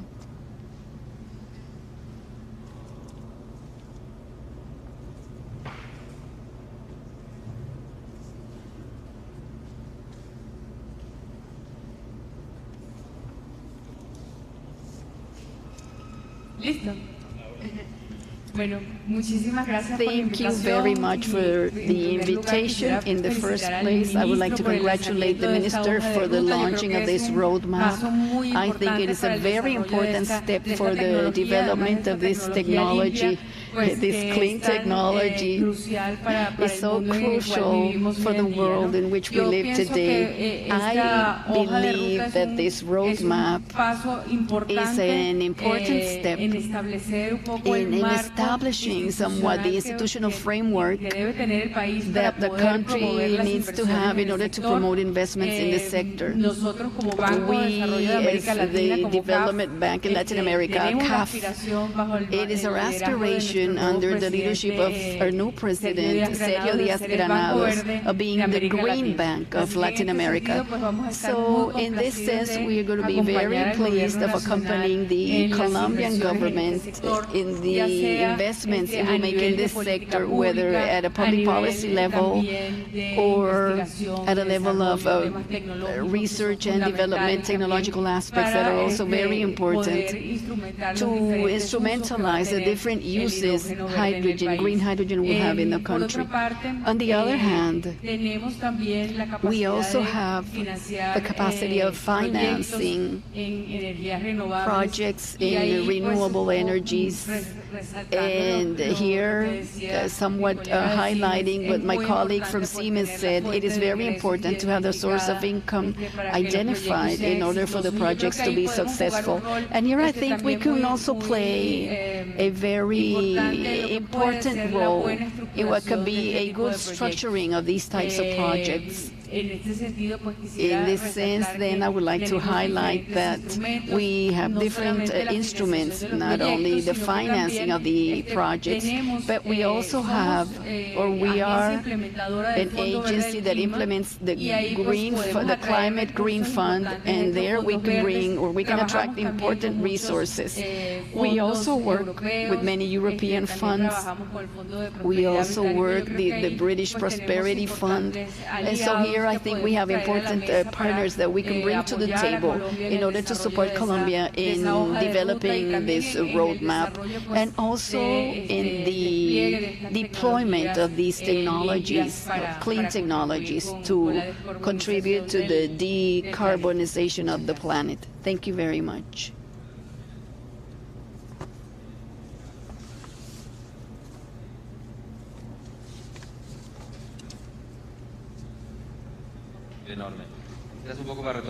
So to pick up on the points and make this discussion more dynamic, the minister has told us what's going to happen by 2030.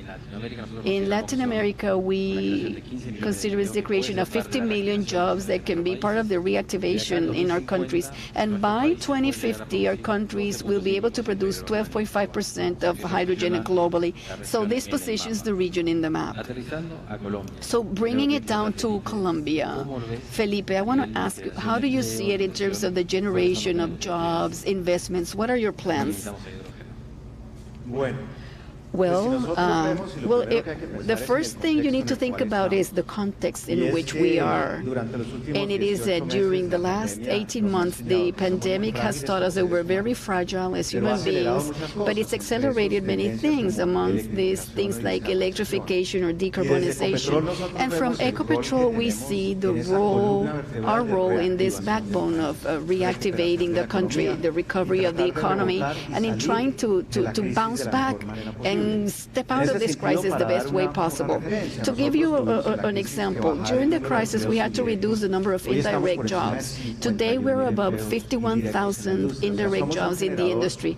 That is, we're a very important job generator. From a hydrogen standpoint, and like the Minister of Science and Technology said, we need to think of researchers, the people that is going to be in the institutes looking at the matter. It will possibly be a limited number of jobs, but from Ecopetrol's standpoint, we have our Center for Innovation and Technology, and we also have our university, and we're already developing the curriculum in terms of hydrogen. We need to educate people. Some will probably be people who are already in the organization, but I think that indeed there's an opportunity for young people. We recently incorporated 180 young people, many from the regions or the areas where we operate. So steps have been made, but I think it's important for this roadmap to be developed, and that we look by 2025, 2030, further along, how it can work. First, for there to be the competencies that are required in technologies for the boys and girls to want to study science and technology courses, and further developing in the terms of employment. I don't want to jump ahead and say we have this many jobs associated. No, first we need to prove that the technology works, that the economies of the projects work, of which I'm convinced. And let me use a very short example to talk about employment. 3 years ago, Minister, we talked about renewables, and you showed it, less than 30 megas. 2 years ago, we set in operation a solar plant with our partners from ICE, who are present here today. In less than 2 years, 19,000 tons of CO2 avoided, $2 million in operation cost savings. And this park had 28% labor from women. The second park will inaugurate in less than a month, more than 60 megas, with bifacial and tracker technology. 38% is female labor. So it's not only the absolute topic of the number, but also the gender equality. Well, picking up on what I think Siemens has something to say about this as well. Thank you, Ignacio. Well, in terms of hydrogen, the truth is that we've been involved in this for more than 15 years. This started within a department of the company called Corporate Technology, which are the scientists who are looking beyond tomorrow, what's forthcoming. And the thing is that after tomorrow, beyond tomorrow is here now in Colombia. We've already invested a lot of money in hydrogen and electrolyzers specifically. And the entire portfolio of the company is very much focused on decarbonization. There's a large percentage of our billing, more than 1 billion euros in research and development. We're very much focused on this type of technology. But today, with the speed and all these things are advancing, it's impossible to do everything at once, especially with hydrogen. When we look at the value chain, of course, at the core of things are the electrolyzers. But there's also a chain, a value chain, that starts from the generation of energy through the transmission and, of course, through the electrolysis. But also, if we look to synthetic fuels and derivatives, there's a chemical process and the combination of hydrogen and CO2 to generate all these fuels. So this encompasses a wide variety of knowledges. And this leads us then to what we call today open innovation, where we seek to partner with different types of partners for the development of this technology. And this open innovation starts, of course, with our own collaborators, our own employees who work actively on this process, but we also add efforts with the universities and institutes like the Institute Fraunhofer in Germany, which is an icon in innovation. also our clients in co-creation, where we want to do things jointly. So this application and this refining is an application that is where we're always looking for opportunities. And also here in Colombia, and can mention, Ignacio, that we are looking for partners to accelerate the innovation that we have. Because like I was telling you, the applications of hydrogen can be different, very different depending on the region. So we also need to rely on the knowledge by our clients, that of the universities and the research institutes, so that together we can accelerate this process. And finally bring what interests us most in is the decrease in price of the technology. I always compare hydrogen with the solar. When Germany began 20 years ago, the regulation for this, it was saying that's impossible, it's a niche matter. And when we look at the price of solar energy today, it's cheaper than thermal energy and other types of generation. So we're absolutely sure this will also happen with hydrogen. When we looked at the curve of the minister setting the milestones along this curve, what's going to happen at each point, and I think this is very good, but we at Siemens are, like you said, fundamentalists of green hydrogen. So we believe that this is going to accelerate very quickly, and we're going to see things happening earlier than expected, because the curve in the drop in prices is going to be very important, and it's coming fast. We see a break-even point, a competitiveness in the price of hydrogen by 2027, 2028, when we reach the same level as the price of hydrogen that we have today. Well, since you came from so far away, the value of the Australian experience, can you talk to us about certification? We are going to need certification of hydrogen. How do you see this in the future in Colombia? Well, that is the proposal of our company for COP26. We need to advance in a global hydrogen certification process that establishes clearly what is a technology that contributes zero carbon, and then the different grades for it to be entirely transparent and verifiable for the clients to see where the technologies are and to see what is the true contribution of CO2 or not. This also forces us, as of COP26, to be more accurate with the targets in the short term that have to exist. And I also believe this is part of the development of green hydrogen. As we well said earlier, we are optimistic. We believe there is a lot to accelerate in the curve. For instance, in Australia, we already have trials in a company of mining trucks operating with fuel cells. We are working and very quickly to do testing of a train that operates in an ammonia-powered combustion, also on vessels that carry iron ore to China, that they can operate, they can run also on this. So all this is going to be put into practice shortly. But it is key that there be a global certification of hydrogen, and that it be known that, well, this hydrogen that today we call blue, what contributions does it have, what level of CO2 contribution it has versus this other, which is truly zero. Because, as we just said, this is the final opportunity the world has to put a stop on global warming. Otherwise, we'll find ourselves finding ourselves to accelerate things overnight, and there's no vaccine for this. So we need to address this with time and responsibility. Rest assured that you have the ambassador here who's keeping us all on our toes, you, me, and the minister. Carolina, you mentioned earlier the ambitious target that you have. How do you see from CAF the blue hydrogen, green hydrogen specifically? How can you support the companies as well? Thank you very much, Ignacio, for your question.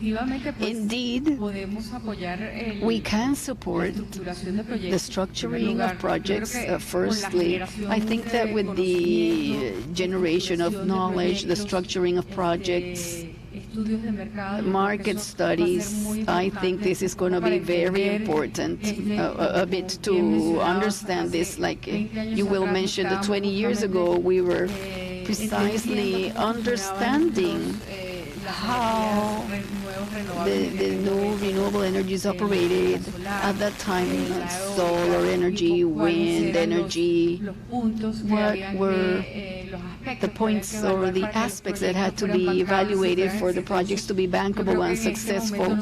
I think that today we can support in that sense by bringing experiences from other parts of the world where there are successful experiences, and when we can accompany and support local projects in Colombia, the companies that want to invest, understanding their market, understanding as well a bit the technologies, and definitely finding a balance in that demand of energy and of energy in order to establish a truly sustainable investment. So I would believe that basically supporting, I think, throughout the project cycle, the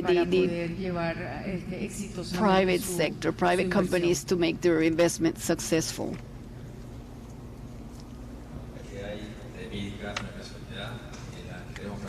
There's an opportunity here. We want to work together. So I want to underscore this. Are there things you want to add, any of you?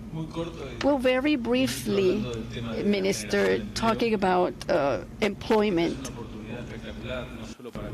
This is a spectacular opportunity not only for Colombia, for the region, for their economic development, and has to do a lot with the export industry that has a lot of added value.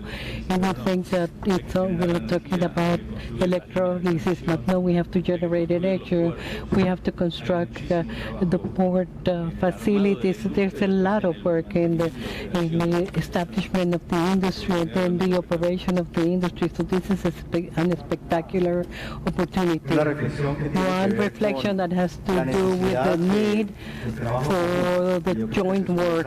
I think this is a message that we have given today in terms of looking for alliances, looking for people that have more experience. And here definitely we are in a path that where we are learning. The pilots are going to allow, like the minister said, to learn in a controlled manner, to replicate, to be modular, so that we can eventually expand the use specifically of the hydrogen. In this sense, from Ecopetrol, we are committed with this pilot, Minister. We hope it's not only 3, we hope it's more that we can progress, but definitely my call is to work together. I give you a recent case when Ecopetrol announced that it wanted to work with hydrogen. We had more than 80 organizations and companies that came to us and said, we want to work with you. This is a very, very good signal. And I go back to the renewables, and I told the minister this story already. When we started to look at the solar panels, they said that they told us that the economic did not function. And we are finishing with a capacity of 110 megas in solar, in wind, and geothermal. I think it's for us to believe that we're able to do things. And finally, who's responsible? We are. We are responsible for 5 tons of per year. This is not a problem of the government. It's not a problem of the ministry. It's not a problem of the industry. Everybody is responsible. So we have to work together, all of us.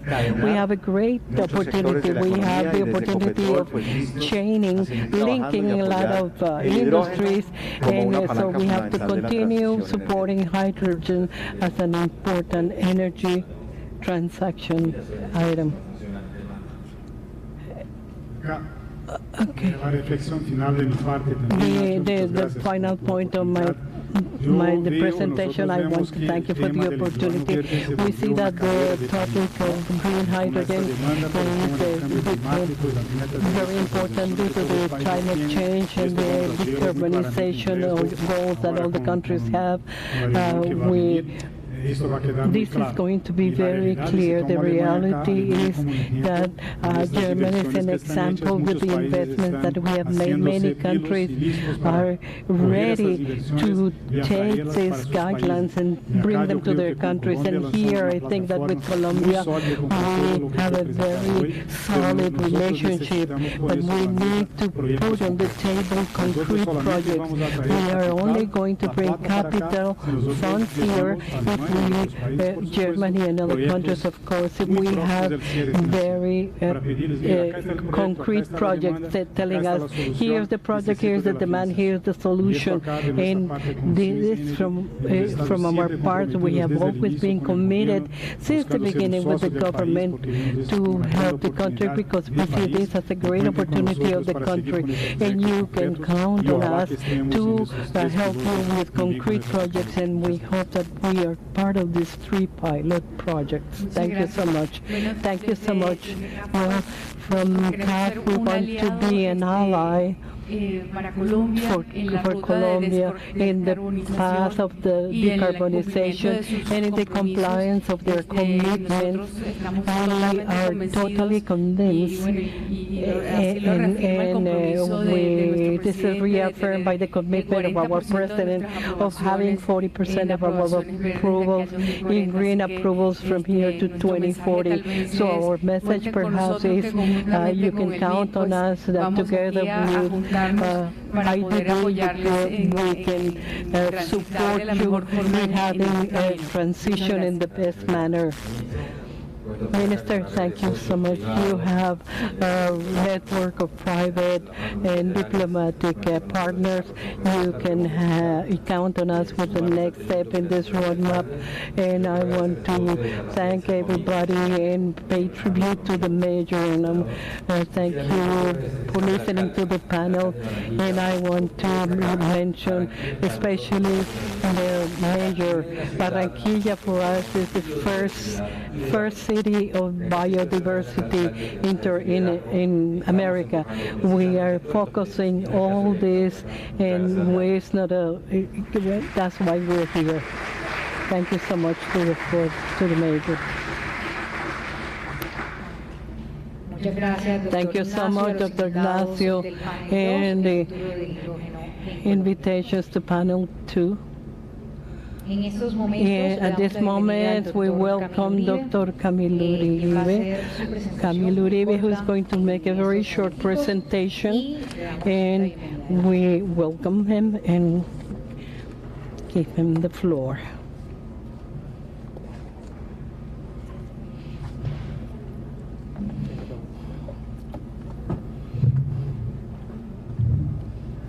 Señor Ministro de Transporte, Minas, Energía, Minister of Transportation, Mines and Energy, Dr. Diego Mesa, Minister of the Environment, Carlos Eduardo Correa, Mrs. Minister of Transportation of Colombia, Dr. Ángela María Orozca, Minister of Science and Technology, Señor Alcalde de Barranquilla, José Cristian, Dr. Jaime Mayor of respetados miembros de la Asociación Barranquilla, Jaime Pumarejo, dear and businessmen, colleagues, people from the academy, ladies and gentlemen, I'm very proud to present today the Hydrogen Association of Colombia. My name is Camilo Uribe. I'm co-founder of the Colombian Association of Hydrogen. Together with other actors, we have started to work in this fantastic labor of founding the foundation in order to contribute with effective solutions for the efficient and quick decarbonization in our country. But what if we question for a little while the decarbonization? Let's reflect in the next 10 minutes on things that I'm going to share with you. During this short time, statistically, around 79 persons would die due to the nocive effects of pollution. And sadly, the equivalent of 0.33% of this figure will be represented by the death of some of our people from Colombia. Evidently, this is not a problem that we can ignore. Faced with this reality, the association applauds and celebrates the government's initiative and the head of the Ministry of Mines and Energy for their leadership and the initiative of launching the Colombian roadmap. This is the first milestone that helps us to achieve what we want. I want to thank you for this space to share with you the vision, the mission, and the purpose of our association. I will not share technical matters about the hydrogen or their physical properties. My objective is to have you think about the immense opportunity that we have in our hand. We have very short time available for the solution of our planet. We are experiencing a lot of problematic situations that lead us to establish a radical change. We have to think about the decarbonization, digitalization of our industry. We're in the middle of an energy transaction without precedent. We can observe this change from the back stores or to be a proactive leaders of the change. We have a very important commitment with this change. Looking at the history, we have experience different changes with the different fuels. From wood, we went to the use of coal. From coal to the liquid fuels, diesel, oil, others. Then after this, they started changing, sharing the market with the natural gas. Later, this natural gas, liquefied natural gas that is more easily transported. Now, before us, we have a new change, a real privilege for all of us. We can be on the first stage of the transformation. Now we are talking about the hydrogen in all its phases, and at the same time help to decrease the coal print. This constitutes about 65% of the matter of the universe. And in Colombia, we have a large natural resource and can use to accelerate this transition. How do we envision this transition from the Colombian Hydrogen Association? We want to be an asset that assists in a constructive debate to make resources available that act as catalysts, regulating efficiently and looking for sustainability, finding a balance that does not discriminate, that generates abundance, prosperity, to attain objectives without stepping on each other's toes, thinking collectively, not working in silos, to channel diversity of thoughts, to create coalitions, strong partnerships that are efficient and long-lasting, where are built synergies that offer a country competitive advantages that position it as a regional leader in the terms of hydrogen production and exporting. We are committed at the association to facilitate the design of the public policy for hydrogen, defining its regulation, the incentive to its demand, defining the mechanisms and methodologies for measuring and verifying that allow guaranteeing that the activities of production and exporting of hydrogen occur and happen independently. Let me very quickly introduce some details of the Hydrogen Association. Our mission is to promote and accelerate cooperation to make the best use of the resources of the association. As I said, the mission is to promote and accelerate the adoption of hydrogen in Colombia through efficient public-private articulation. Our vision is to be a leader in the decarbonization of Colombia through the implementation of hydrogen sustainable technologies for its use in the power, transportation, and industry sectors. As we saw in earlier presentations, in the short term, we'll see the participation of these sectors, beginning with transportation, followed by agriculture, the generation of sustainable energies, and so on, successively. in our short existence of our organization, which ya was agrupamos established in empresas y May this entidades year, sin we've ánimo de already lucro, brought together a la academia y companies personas naturales, in this sector as well as invitamos a otros miembros que se unan a academia, nuestro and we would like to invite propósito. others to join us in our Nuestros purpose. asociados Our en este momento partners incluyen 9 empresas, presently Inicio, include 9 Ahorro de companies, Eficiencia Inicio, Energética, Ahorro and Eficiencia Energética, Rojas, Air Liquid, Engie, Arce Espinel Rojas, Abogados, Engie, Promigas, Espinel Abogados, Siemens Energía, Promigas, Siemens TW Energy, Solar, and TW Sumitomo Solar, Corporation. as well as Pero Sumitomo estamos creciendo Corporation. rápidamente, But we're invitamos growing very nuevos quickly, miembros and que se we unan a este welcome propósito. new partners that want to join us in this purpose. Estamos en redes. You can find us Estamos in recientemente abriendo un espacio the internet. en Twitter y en LinkedIn. Los invitamos a que This is conozcan our un poco más information. de la We're working asociación. on our Twitter Para and cerrar, LinkedIn. los invito muy To directamente a conclude, conocer más I want to sobre invite este you to propósito. learn more La directly innovación, about this pluralismo purpose. de ideas In es the clave. pluralism is Requerimos ayuda, important. In compromiso, innovation, we need trabajar de la mano assistance, con un norte commitment, común. working hand in Queremos hand acogerlos a with todos, a shared goal. la We industria, want to la welcome you academia, all, industry, espacios academia, públicos, public privadas. space, private Esto no es agencies. ni de uno ni This de is, otros, does not belong to ni de ones ninguno. or others or anyone. It belongs Es una to gran us all. oportunidad que This is a tenemos very que big está gestando opportunity en that we nuestras have, manos. Los invitamos a that que we're nos seeing coming to birth acompañen en este espacio. in this hand. So we Arrancamos. want to invite Muchas you. gracias. Thank you very much.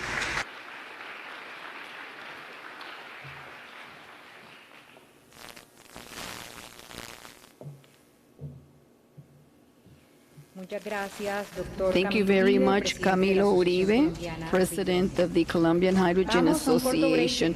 We will now take a short 15-minute break, but we will return for the closing act with the signing of the agreement by President Duque, the Minister of Mines, and the international companies and agencies present here. This will be the official signing of the document to make a reality, to make this roadmap a reality.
gracias. Pásamelo a mi WhatsApp. Hola, hola. Su atención, por favor. Agradecemos a todos los asistentes. En contados minutos vamos a continuar con nuestra agenda. Muchas gracias.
Nuevamente agradecemos a todas las personas ir ubicándose en sus posiciones.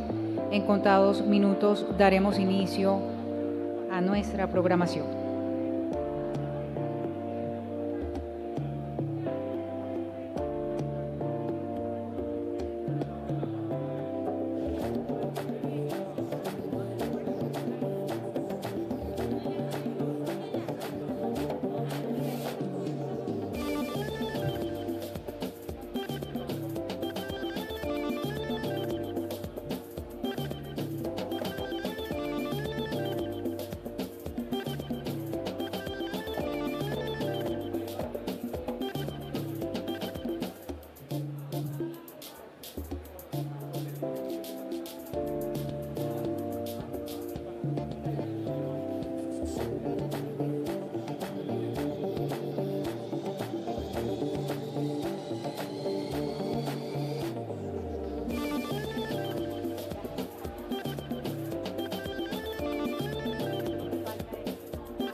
Agradecemos a los asistentes, por favor, ir ubicándose en sus puestos. Muchas gracias.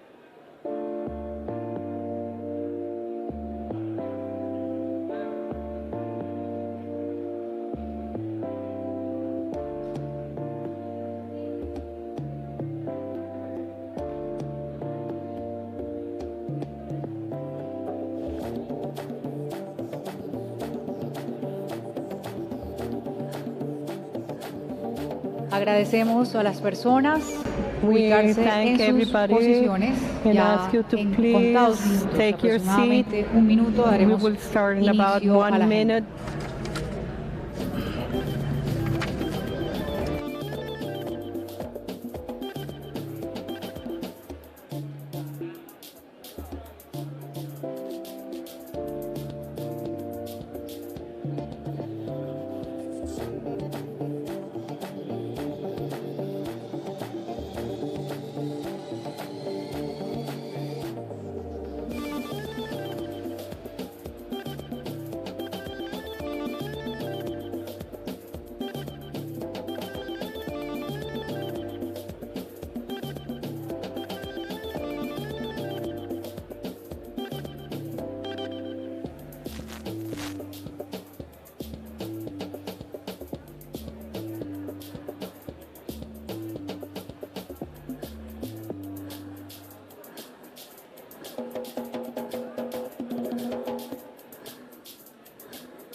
Agradecemos, por favor, ubicarse en sus puestos. Vamos a comenzar la agenda. We're going to start the agenda.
Invitamos a los asistentes a poner en modo silencio sus teléfonos celulares o cualquier otro equipo de comunicación que pueda interferir con el normal desarrollo del evento. Interfere with the normal development of the event. Put them in silence.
Hace su ingreso el señor presidente de la República, The President of the Iván Republic, Duque Márquez. Dr. Iván Duque Márquez, is entering the room.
Pueden sentarse, por favor.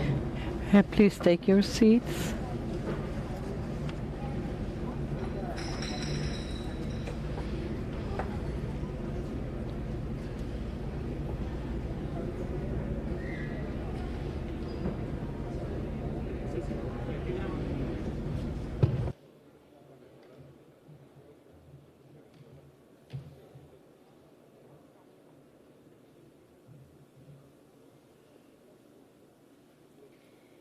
Señoras y señores, muy buenas tardes. Good afternoon. Desde el pabellón de cristal, We ubicado are en el talking to Malecón you del from Río, en la ciudad de the Barranquilla, crystal lugar donde se pavilion lleva a of cabo the el día de hoy promenade el Malecón del lanzamiento de la Río in hoja the de city ruta de hidrógeno de where Colombia. we're El país launching dispone de today las condiciones the para roadmap. aprovechar oportunidades The de country has hidrógeno a lot y of conditions convertirse to en un take líder advantage regional of the de la opportunity transición of hydrogen energética and gracias become a a su leader, privilegiada ubicación geográfica y un a marco regional leader in regulatorio the y político energy estable, capaz de atraer transition thanks inversiones a to the largo plazo. privileged Por eso, hoy geographical presentamos location la and hoja a de ruta del regulatory hidrógeno que hará framework esto posible. stable, Saludamos a las able personas que to siguen la attract transmisión investment vía on the long streaming term. a través de We las welcome the diferentes persons that plataformas digitales de la that follow the Presidencia de la transmission República y through del streaming Ministerio de to Minas the y Energía. different platforms Precisamente los from the invitamos a usar el presidency of the numeral hidrógeno Republic. para la We transición invite you para to use the conectarnos con la hashtag conversación. hidrógeno para la A transición continuación, to los connect invitamos to a our ponerse de pie para conversation. entonar las Now notas we del himno invite you nacional de la to República de Colombia. hear the hymn of the Republic of Colombia.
Okay, we ask you to sit down, please. Now we will have the words from the Ministry of Mines and Energy, Dr. Diego Mesa.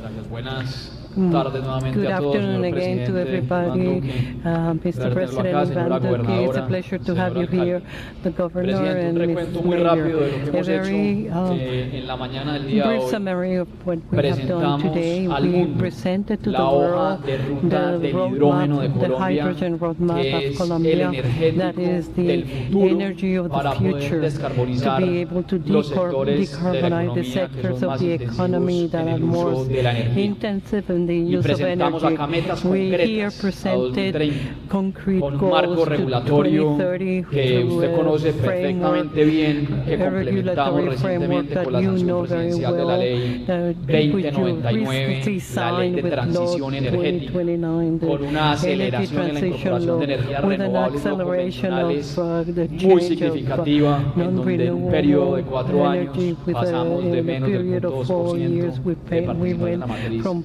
a cerca del 0.4 to 12%, y participation eso in the nos da matter el to almost contexto 30%, para hoy and that gives poder us estar the hablando context de of today being hidrógeno able to verde y talk azul. about the Y green and presidente, blue hydrogen. yo ahora en las Mr. intervenciones President, hablaba de algo que ha sido in the fundamental intervention, en este I proceso, mentioned y es something la that had been very continuidad en las fundamental in políticas this project, públicas, is the una política continuation of diseñada the public desde que policies, se the policy creó su design plan de gobierno since cuando your era candidato, que se ha venido government ejecutando plan de manera rigurosa was y que ha established servido and como that has been habilitadora rigorously para que se den las implemented inversiones por parte del that has sector served privado.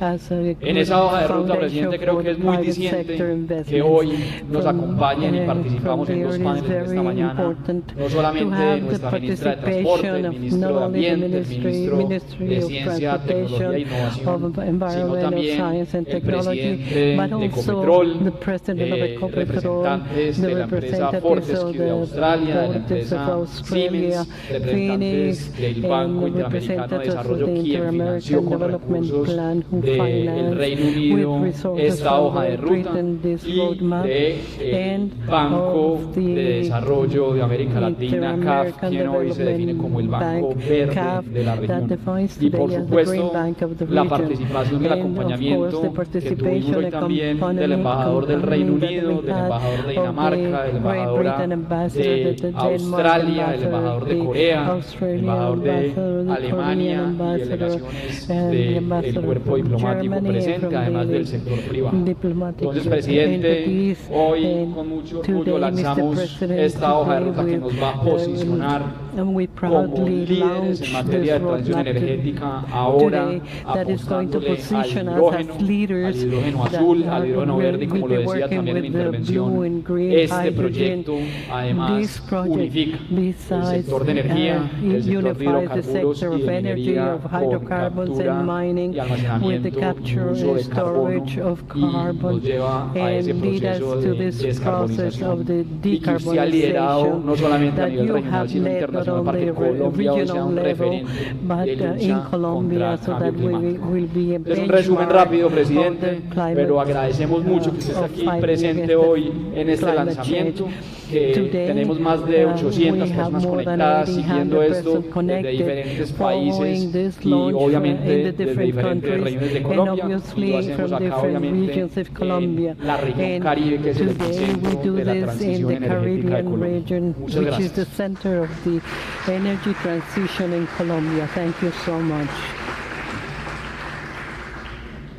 Y es que venimos cargados de We buenas noticias que confirman que full esta of hoja good de ruta va news por buen that camino confirms y that que el this hidrógeno será una roadmap realidad en is Colombia. in good, El día de hoy hemos suscrito la alianza entre el Ministerio de Minas y in good Energía, direction. Ministerio Today de Ambiente, we la have Asociación Española del Hidrógeno, para el fortalecimiento We have de las launched this for actividades the que strengthening ayuden of a las partes a cumplir activities sus that help objetivos de manera to eficiente help y us to oportuna. achieve the En lo que tiene que ver goals con temas de in a economía timely circular, manner, what it sostenibilidad has y to do with aprovechamiento, the producción y uso del production hidrógeno en la and línea use of de la hoja de ruta. hydrogen. Sin duda, las empresas Without líderes any en sus doubt, the leader respectivos companies sectores, in the Ecopetrol, different Energía sectors, Bogotá, Ecopetrol, Grupo transportadora de Energía gas Bogotá, internacional transportadora de gas internacional TGI, Enel, Problemas, Engie, Siemens Energy, Porsche, Daimler y los gremios World Energy Council, with Colombia and the Association of Hydrogen of Colombia with the help of Embassy of the Republic of the German Federal manifiesta su Republic, especial interés en avanzar con la implementación de la hoja de ruta del hidrógeno liderada expressed por their el Ministerio interest de Minas y in Energía del progressing Gobierno de with the Colombia. implementation of the Convencidos con roadmap, hidrógeno, the hydrogen que jugará un roadmap papel led muy by the importante Ministry of social Mines and en la transición Energy energética of the como government motor of de Colombia, desarrollo económico y convinced social that del the país. hydrogen will play an important role in the energy transition as an economic development and social development engine of the country. We recognize the importance of the joint work between the public and private sectors sectors as well as the cooperation between the nations to achieve significant advances through the goals of decarbonization of Colombia. Colombia, with the natural resources and competitive advantages, is in the front of an enormous opportunity of assuming a strategic role in Latin America, leading new opportunities in the regional economy and global of hydrogen. To reach a real and significant advance, we require the joint effort and the commitment between the practice servers, the academy, and the government. We also indicate our great interest in concretely contributing to the development of all the chain of value of hydrogen, contributing our knowledge, leadership, and technology to progress in the path established by the government and incentivize this industry in the future. Now we will proceed with the signature of the expression of interest in the roadmap and the hydrogen roadmap of Colombia in the presence of the President of the Republic, Dr. Iván Duque Marcos. We invite Felipe Bayón, President of Ecopetrol.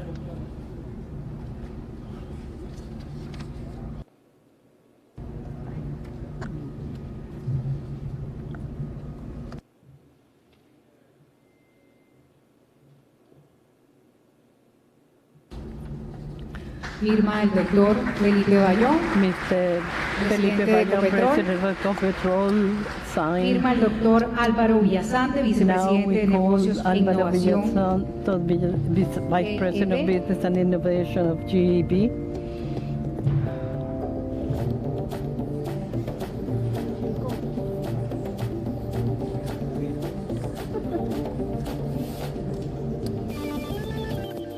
Firma el doctor Juan Pablo Henao, vicepresidente de Desarrollo Comercial de PGI. The signature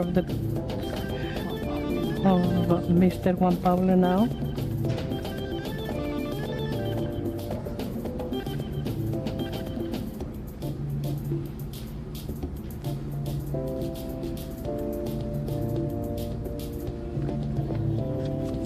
Firma el doctor Guillermo de Mendoza, Now we ask presidente de Dr. Guillermo de Mendoza to sign. He is the CEO and President of Siemens Energy.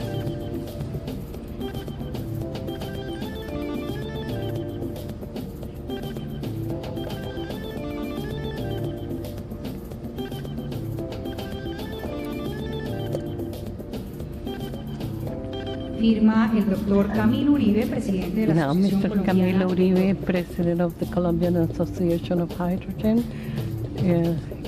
is going to sign.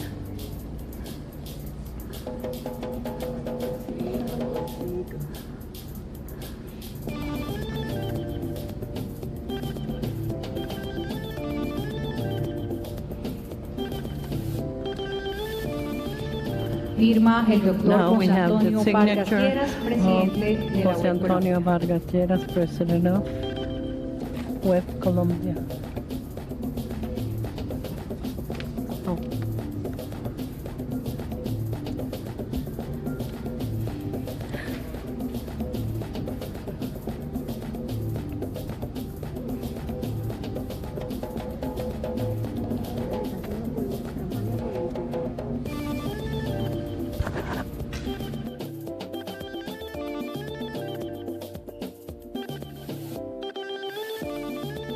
Y firma el And now ministro we have the consejero de la signature Embajada Alemana of en the, Klausthal. the advisory ministry of the Embassy of Germany, Mr. Klaus Botzet.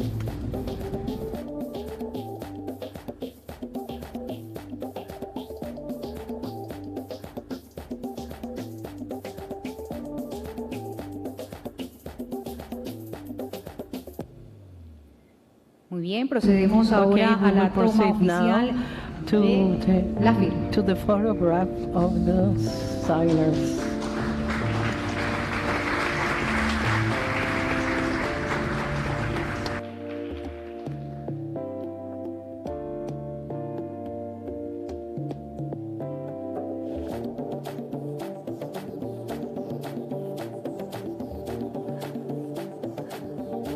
Muchas gracias. Los Thank you invitamos so a retomar much. sus Now respectivos we lugares. ask the guests to go back to their seats.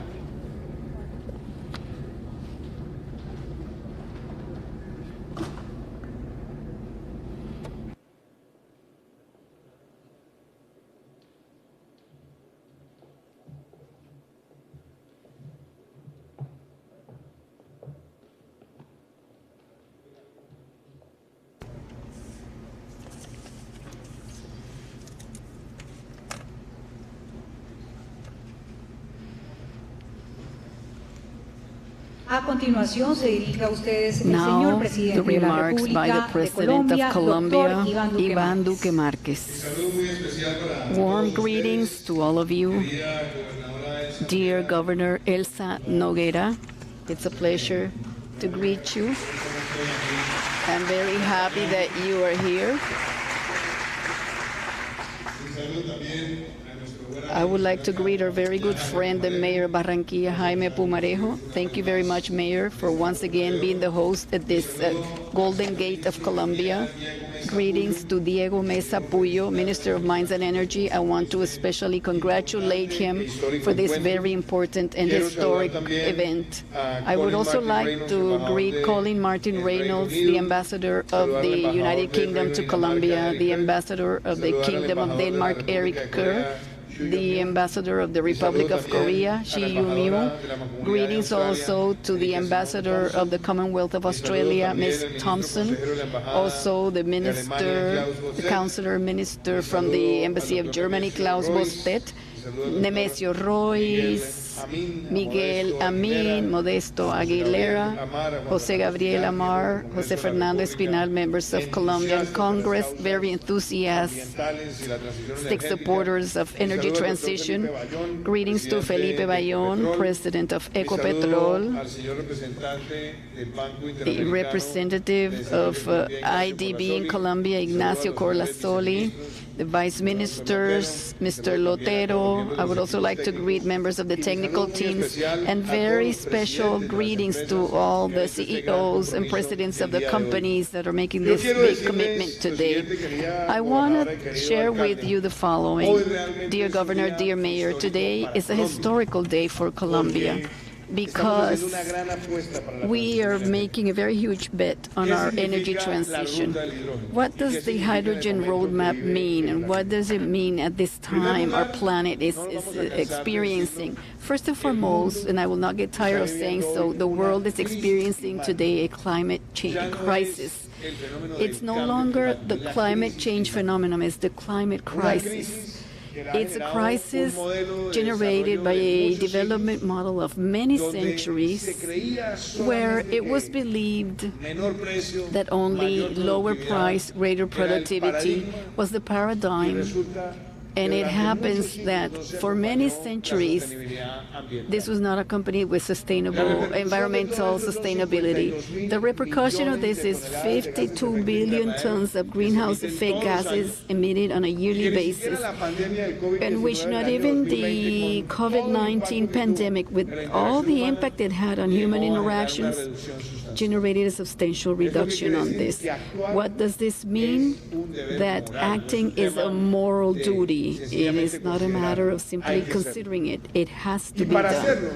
And to do it, we need to have clarity as to the timing, or the goals in timing, and the commitment of all the public and private actors and the civil society, as well as academia. The first task is defining what is our target vis-a-vis the climate crisis. Colombia will arrive at Glasgow with the goal of reducing by 51% by 2030 all the emissions of greenhouse effect gases, a very ambitious goal. And Colombia will arrive in Glasgow with another ambitious goal to reach carbon neutrality by 2050. Reaching these goals gives us the energy, enthusiasm, and of course motivation. We will also arrive at COP15 on biodiversity, will take place next year, with two very significant goals. One, that Colombia has zero deforestation by 2030, and another very important one, that we have 30% of our territory declared as a protected area. Today, in the continental area, we're at around 22% protected area. And when we also look at our marine wealth, there we're at around 14%. We also have to take this step in a way that we can integrate carbon neutrality with conservation and protection, a positive one of our biodiversity. But what does reaching carbon neutrality mean, and reducing 51% or greenhouse effect gases? It requires very quick energy transition.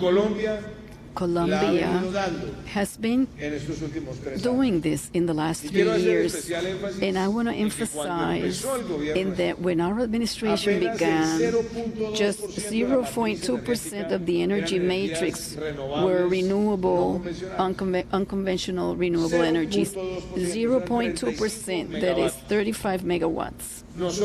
We established as a priority this energy transition, and we will be closing this year with more than 1,000 installed megawatts, and we expect to reach August 2022 with more than 2,000 megawatts that are installed, thus exceeding the 14%, and most surely with the new auction that we will be opening, we will see our country reach close to 4,800 additional megawatts of unconventional renewables. This has required regulatory frameworks, yes, normativity, yes, but I've also wanted to give structural messages, and one of these has been the recent energy transition law that we approved with Congress, and which is the ideal signal not only to continue looking at solar and wind projects, but also connecting these possibilities for green hydrogen and also for blue hydrogen. And that is what brings us here today, because we know of the potential that Colombia has on unconventional renewables. Just in La Guajira, Mr. Nemesio, we have a potential, a wind potential between onshore and offshore that exceeds 40,000 megawatts potential.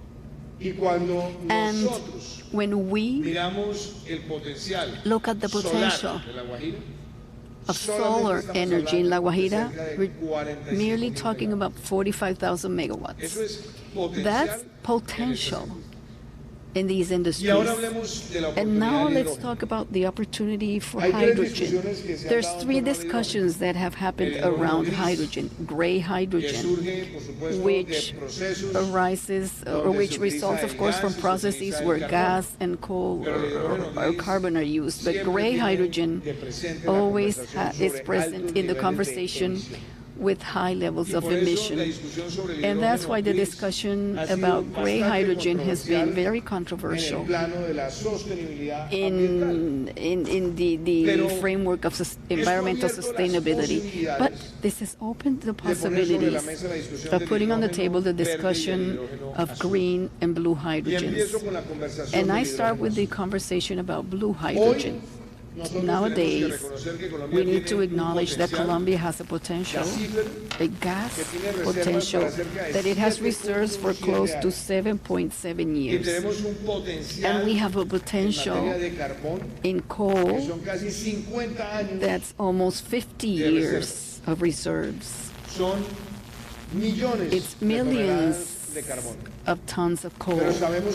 But we know that the world is decarbonizing at a very high speed, especially after what we saw at COP in Paris and in COP26, the upcoming COP26. So the question is, for a country like Colombia, which has such a potential, what should it do? Resign to that potential, or rather integrate this potential into the conversation? And that's where blue hydrogen plays a role, both with the gas reserves as well as with the coal reserves. Because today, there are the technologies that allow the production of blue hydrogen, and which gives it the blue connotation versus that of gray hydrogen is precisely the large capacity of capturing and neutralizing the greenhouse effect gases. There we have a potential, and this allows us to foresee how to rapidly adapt the technology in order to achieve this transformation, and we have the pilots. But there's also the conversation about green hydrogen and all the electrolysis processes that can occur, also with the wind and solar potential. There, we also realize that thanks to this blessing, geostrategic blessing that Colombia has, our potential can be even greater than that of countries who have taken the lead with the regulatory signals in Latin America. And what is Colombia's potential in hydrogen? Here we're talking about, at least during this decade, of being between 1 and 3 gigawatts of electrolysis that can be generated in our country. This means thousands of millions of dollars in investment. And it also means thousands of jobs. And it also means a great bet by businesses that can be done today thanks to the tax incentives and tax cuts that have been included in the energy transition law, which included hydrogen, also as a bet of our present and future. But this is not far. This is not distant. Here we have seen 6 large companies who have signed today a commitment to adopt this hydrogen roadmap. I was saying earlier to Mr. Uribe that I'm happy that the association is present here, but also the actors who are going to make the investments and are going to take the risks. Because this means that this is not far, this is not in 10 years' time or 3 or 4, this is now. And this means that we have embarked into having the first pilots of green hydrogen in Colombia in 2022. And that we will also be seeing the pilots for blue hydrogen shortly. Because this is the vocation of a country who is making energy transition one of its big revolutions. We said that we were going to practically triple the installed capacity by far. We're going to exceed more than 20 times the installed capacity we have where our administration started. And it's with facts that we can say it. It's with the photos, it's with the images, with the testimonials of the people who are building and working on these solutions. And also with pride, we can say that a Colombian oil company, Ecopetrol, is now a company that I call Eco, Energy of Colombia. It's the energy company of Colombia, which has its role in hydrocarbons, oil and gas, but which is also making this big bet, and which evidences that Ecopetrol is today, while we are having this conversation, the largest self-generator with unconventional renewable energies in our country. These transformations are also happening, and I also celebrate to see here the president of EPM, because we have also seen EPM, which was a pioneer in La Guajira with the Jepidache Park, now also seeking with its partners new adventures and avenues of production. I want to thank the companies that have signed this agreement, because you're telling Colombia we are going to make this energy transition a reality. And I want to tell you why this aligns itself with our bet on addressing climate change, because Colombia only represents 0.6% of all the greenhouse effect gases, but Colombia is one of the most threatened by climate change. Its snow-capped peaks, its marshes, or with the coastal erosion, or with the greatest incidence of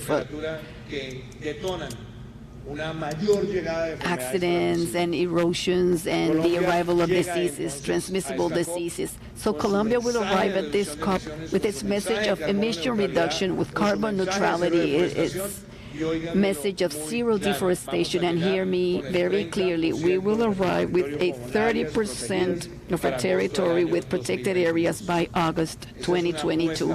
This is a bet for nature and biodiversity, and we are making this bet for circular economy. We are betting on clean mobility. We already have the fleet, a public passenger fleet with electric vehicles, the largest one in Latin America and the Caribbean, and also with the cargo transport fleet with electrical vehicles, the largest in Latin America. We're planting 180 million trees, and we'll reach December 31st with 120 million planted trees. And we are inviting, we have this large invitation so that we can have in the Amazon an agenda of defeating deforestation. But as we did with the decree for the use of unwoodable resources, to help the native communities with products like arasa, with the camu camu, to generate sustainable value chains that also protect our natural wealth. And what best than making this bet here in the city of Barranquilla? What better than launching this hydrogen roadmap in Barranquilla? Many of you will ask, why Barranquilla? And today we need to realize the potential that energy has, but also what this market is going to be in 1, 2, 3, 5, 10 years. Our closeness to the Panama Canal is strategic. Our presence in the coasts of two oceans is strategic, but above all, this route of the Caribbean will be very important in the coming years. There's also the services, especially when this city has declared itself a city with a commitment to the services for the exploration of offshore gas. So adding all this, we have a city today that is telling the world, here we will have an energy hub, and a hub that is betting on hydrogen, blue and green hydrogen, a country that's telling the world that it's close to 1 gigawatt to 3 gigawatt production of electrolysis in the next 8 or 10 years, and a country that is telling the world that energy transition is being led in Latin America and the Caribbean by us. That's why I believe that this is a historical day, and that when someone in 10 years asks itself, when did the hydrogen roadmap begin in Colombia, it is clear that it was a day like today in the Golden Gate of Colombia, which is the Golden Gate of hydrogen. Thank you very much.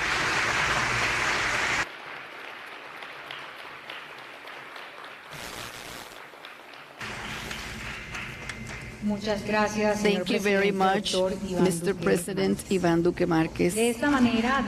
This way concludes the event of the launch hydrogen roadmap event. We want to thank all attendees and the media. Please remain in your places while the President and his group leads the venue. To all of you, thank you very much for being here. We wish you a good afternoon.